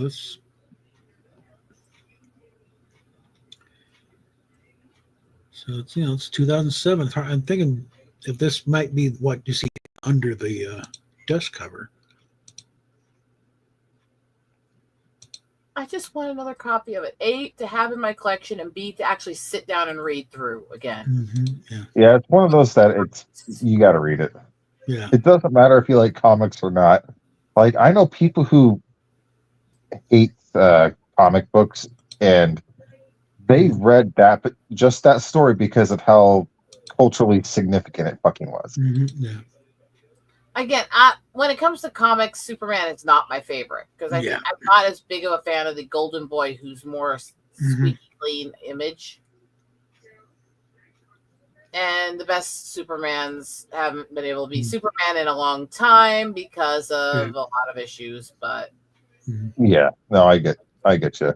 But honestly, I have a weakness for that story, and that weakness has maintained for a long time. And I just, oh god, one of my favorite portrayals of Superman on like screen is not in the movies, but on television, and it's the Superman and Lois that just ended recently. That is such a good Superman storyline. Put that on there. If you can live without the desk cover, this might be one to go. If you haven't seen it, I recommend looking it up. It's 4 seasons. Yeah, I've seen some of it. Yeah, because it finally got the axe, but a lot of people aren't happy that it got canned because of how good it was. It showed. The problem is, Bob, I literally can't buy anything right now. I know. Yeah, I'm mainly bookmarking to see what they go for ultimately.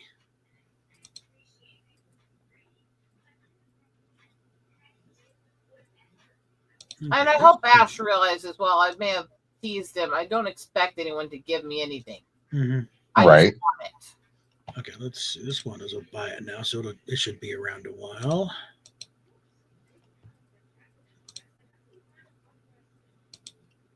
But yeah, no, like I said, if you get a chance to watch that show, I highly recommend it. Yeah. My problem I've had with most Superman shows, and I do most Superman shows, and I don't know if the new version of Superman and Lois follows with the problem I had with the old one. I don't like the soap opera aspects thrown into most of the shows. This one, it's not really too much. Like, there's a little bit of that, but it's not a big thing because, they focus on the Superman aspect of like him, fighting to save the day, but they also focus on the family dynamic because it's him and his wife. They're raising their kids. They have 2 sons, 2 teenage sons. That's the element I find more of the like soap opera family drama stuff that I can't stand. Yeah, I want to focus on more of the crazy stuff. I don't want the whole family mundane shit. Oh no! Like his son is getting powers, and he has to guide his son. It's still the family mundane. The only time I really get into that is when it's comedy. Okay. Oh, there's plenty of that. I'm not talking about comedy elements thrown in. I'm talking about full off the wall bullshit. Anyway, this is the 2022 edition, so it is there's a reprint, but it's a personal taste thing. Same reason why I hated Game of Thrones, because I hate all the drama. I'm also not a big fan of family stuff unless I'm actually just watching a sitcom that's designed to be silly and family. I never bothered with Game of Thrones. I never even tried watching it. You're probably just as well, because the way they ended that show was like good. Oh, the way they started that show was a pile of shit. But they went off the rails so far. An egomaniac that thinks he's better than the people that did the same kind of writing much better created a story that's basically As the World Turns, set to Lord of the Rings storytelling, but by an acid writing idiot. Well, the whole thing, though, is the reason I never bothered trying to watch it or pick the books up because of how long the guy's releases between the books, and he's not going to get any younger, and he hasn't finished the books. Yeah, finish the goddamn story, George. Necessarily, I will look at a story that maybe won't end if I think that the author at least has created something that can make me question how it could end and really feel pulled into it and stuff like that. I can't feel that with his shit. It's not good writing. It's dry as fuck, and he makes up for it with lots of murder and tits. Yeah. Well, you see, that's why I like Anita Blake Vampire Hunter, like that series, because the author doesn't view it as a traditional series. There's no ending. She has like 30 plus entries in this, and she's going to keep going till she dies, probably, because she views it as more of a mystery series, even though half the time it turns out to be a hardcore porn at this point in this series. But I'm like, whatever, I don't care. I'm in this for the long haul. I've been reading this for fucking years, and I love how much of a sarcastic bitch Anita is. And I'm like, if this woman was alive, she would be like my goddess. Yeah. Yeah, but I think you need therapy. And Then again, I think anybody who hangs out with me needs therapy. yeah, no, like I've read every single book in the series, and my favorite one is still the 8th volume. It's called Obsidian Butterfly, and it focuses on a character named Edward. And Anita's description of him is like being friends with a tame leopard. He can curl up the foot of your bed, let you pet him and all that, but he'll still rip your throat out. Okay, is there anybody who can write these stories involving mythological creatures and monsters who can avoid names like Edward, Vlad, Well, and no. other stuff? Well, Edward's human. I'm not saying that person has to be, but it doesn't matter if they're the monster or they're one of the humans. They don't avoid those names. Yeah, but this was also back in the 90s. This book was released. I'm not talking about that fucking train wreck that came after. I'm talking about as a general, even with a lot of the popular vampire stuff in the Bela Lugosi era, there's still the same few names that occurred with every character. Yeah. I don't like when the names aren't creative, okay? It's an obsessive little thing for me. Oh yeah, no, one of my favorite characters, another besides him, is Okay, this one claims to be first printing from 2007. That's not the first printing. Yeah, I know, different color. Unless some went to Walden Books or whatever with one cover and went to the direct market to the other. They do that shit a lot. The first printing of that omnibus, though, was when they ended the series in the 90s. So the 2007 is not the first printing then. Hell no. All right. Something to work with then. I was in Job Corps in 2001 and 2 when she stole that. Hell no, that's not the first printing. That person's lying.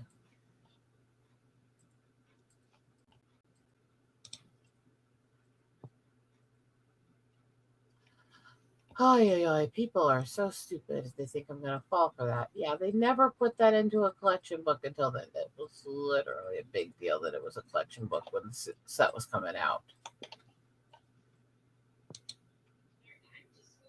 Okay. Here's the other part that'll actually probably drive you even more nuts. When she stole all that stuff and sold it, it wasn't just my collection. She technically sold 2 copies of that. My brother had one too. Ooh. I hate people like that. The fucking passion. I thought, yeah.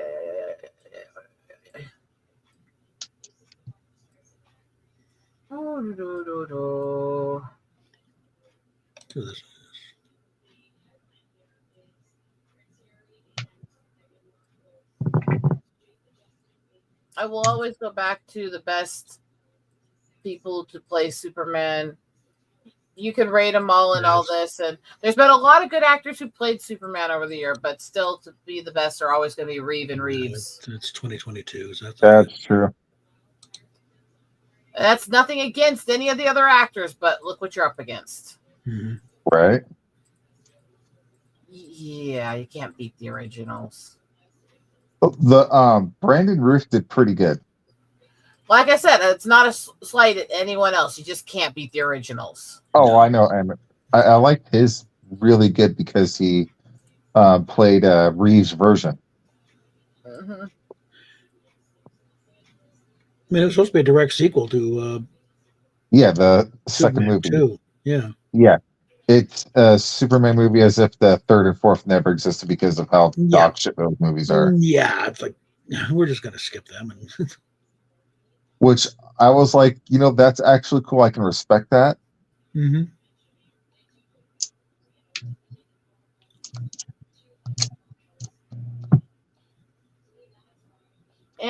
mean, I know those movies had a lot of issues, but when you compare it to 90% of the shit coming out today, they're still brilliant.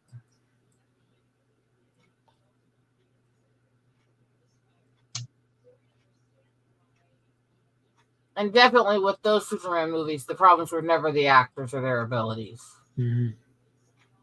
Whereas some of these actors today just go, well, the parts are just this, so whatever. Yeah. And they don't put effort in. And look, I get it. I wouldn't want to put effort in half of this shit being written today either. But yeah, if you're gonna take a job, you got to commit to it. You got to put some effort in. You got to put some heart into it. yeah. Okay, the novel was in '93, but that's not Roger Stern.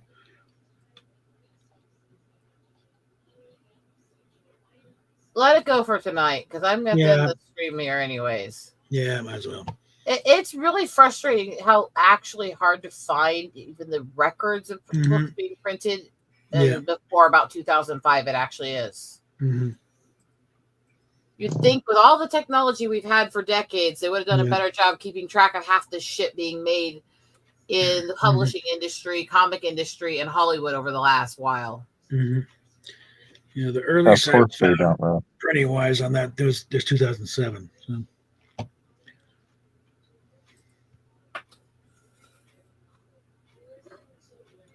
We'll do it to one. I'll go ahead and close that.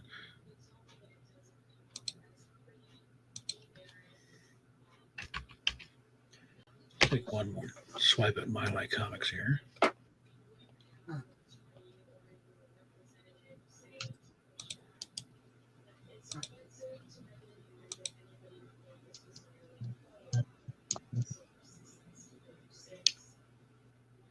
And this is the frustrating thing. Chuck, for God's sakes, update your website. He's been running the same thing since the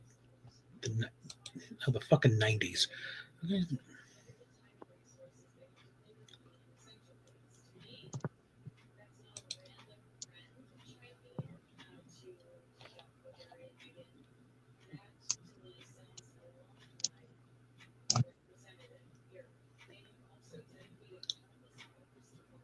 I hate how a lot of sites just don't care enough to update their shit. Chuck Rosansky is just like, no, I work. No, Chuck, it's not working. Okay, give it up. It's just, let's see what we're dealing with here.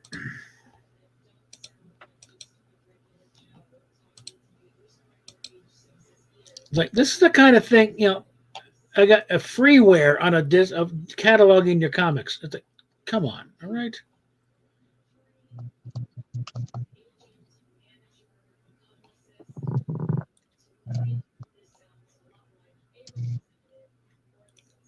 I mean, biggest comic retailer on the planet, bar none, and this is the website. Here you go. Come on.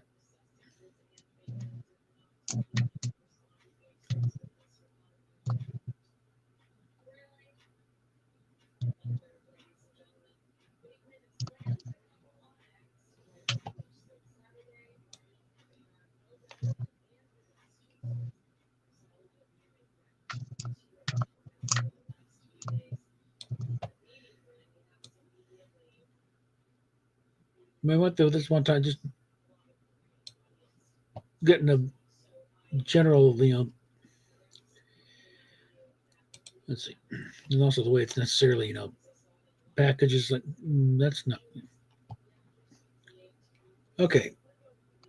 Once you find one, it's like, okay, well, that's just a trade paperback of them. Right. Yeah. That's from '93, but let's just stop all this for now. I can't focus on it anymore. Yeah, I said that, you started to stop, and then you went off again. And I just wanted one last confirmation. Does Chuck have one somewhere? He's trying, kind of a life mission to try and have at least one example of every comic ever printed. If it's out there, he wants at least one of them. It's kind of like, seeing it as not just selling, but also to be kind of a historical repository of the history of the medium. And if he does have one, he's probably not going to list it for sale and may not put it out for a while he's getting stuff done. Well, it's not like that he would. The real stuff, like from the Mile High One collect, the one that put him on the map, actually sold us some of those actually recently in order to finance stuff. But basically, prior to that, he happened to be fortunate to be the second listed comic retailer in the phone book because there was this guy, local graphic artist from back in the 20s or so. I'm in there, Frank Church, but he saw this comic book thing come out and he wanted to learn about it. So he bought everything that came out to try and study it, but he also kept them in manila envelopes. So years go by, his ungrateful kids just wanting to dump all these damn comic books he's built up over the decades, over the years.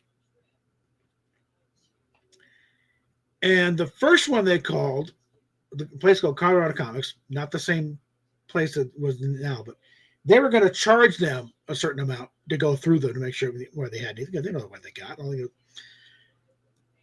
didn't want to pay it, so the next one they called Chuck.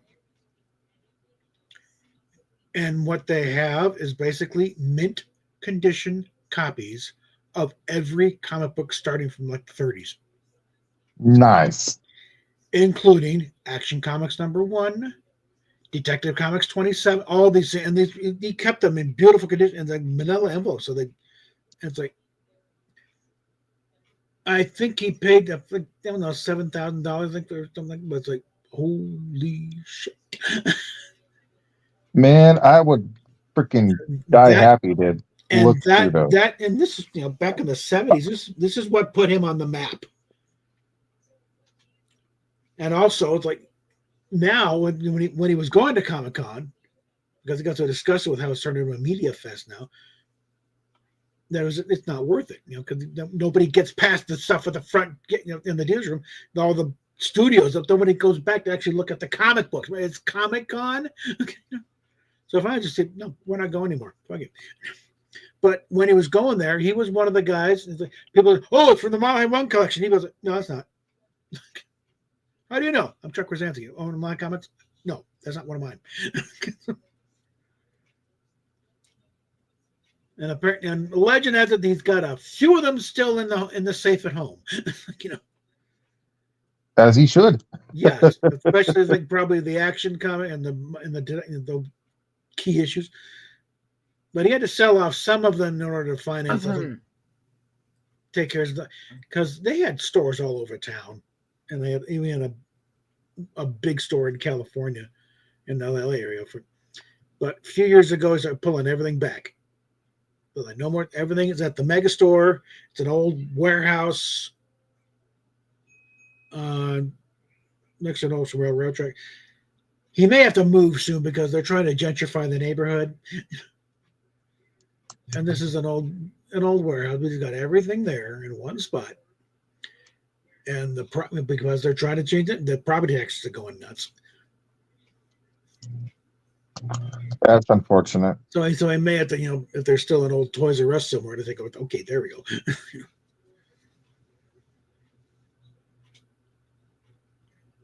Which frankly would be fine by me, Frank. He's got these gigantic banners outside the building. You can see from the highway of comic book classic covers. So and of course a big old banner, Mile High Comics. It's like, big problem I got is the fact that it's not exactly ADA compliant. You got some fairly steep stairs to go up, and once you're in, it's great, but it's like, my mobility issues, it's, a bit of a chore to get in. Steph, forget it. Stairs are out of the question. Yes, stairs are an evil bane to my existence and have been since I was trampled as a kid. Yeah. And with my spinal issues, it's gotten worse. I don't even do the laundry in this house because it's downstairs, and I can only go downstairs on occasion. Yeah. So it's not a good situation for me. Yeah. And I understand why some businesses still exist that way, because you can't necessarily rebuild every building when they're old and they're built a certain way and they have limited space. And I understand why it's not possible for everything to be ADA compliant. That doesn't mean I can go to places that aren't. Yeah, it's an old warehouse built on some old dead train tracks. I've gotten into it with these people who act offended that not every hike trail and place out in the mountains is ADA compliant. And I'm like, you can't make them. It's nature. It also is extremely counterproductive because part of the point of those trails is for people to be active and challenge themselves. Yeah. Do I believe there should be any place where there's enough room to more mild handicap friendly trail, Yeah. sure. But you can't expect that at every place.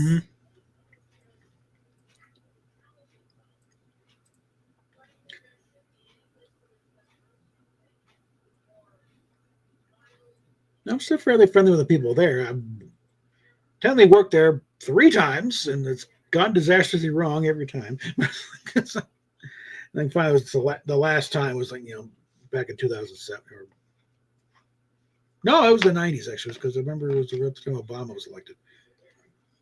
And it's just like, forget it. Yeah.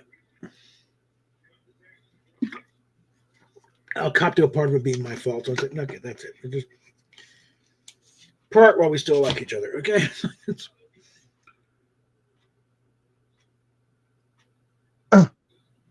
What if I don't want to like you? Different. That's the thing. When it was still, there's one guy there who was still giving me my employee discount if he's the one ringing me up.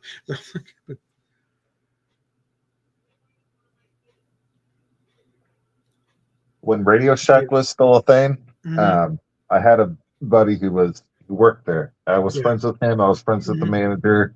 Yeah. And I was friends with the other guy that worked there. And anytime I wanted to buy something, it would tell me to come back at X time when they were on break, and they would just buy it. I would hand them the money, and they would use their employee discount. I'd get shit like so much cheaper. Yeah. Oh God. Ow. Ow. Ow. Oh. Sorry, I'm dealing with something in messages in pertaining to Sunday. Oh, okay. So this is fun messages right now. Okay. And I probably should be wrapping up here because we got to. Yes, Steph woke up and we got an appointment. So.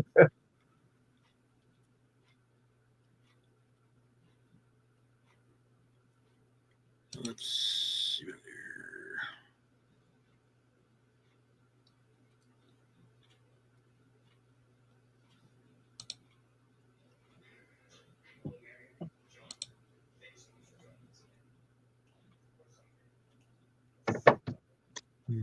Oh, go ahead and so I got stream up. Whoop. Oh, yeah, I was just about to say. Oh, there we are. So now I have 2 phones, unintentionally. I wasn't planning for this to happen. Huh?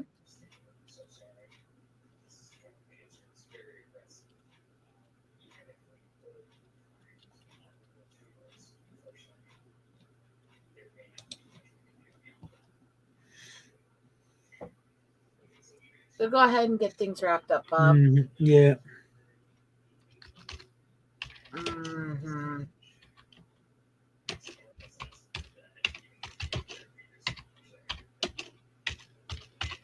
This is not an easy day for me.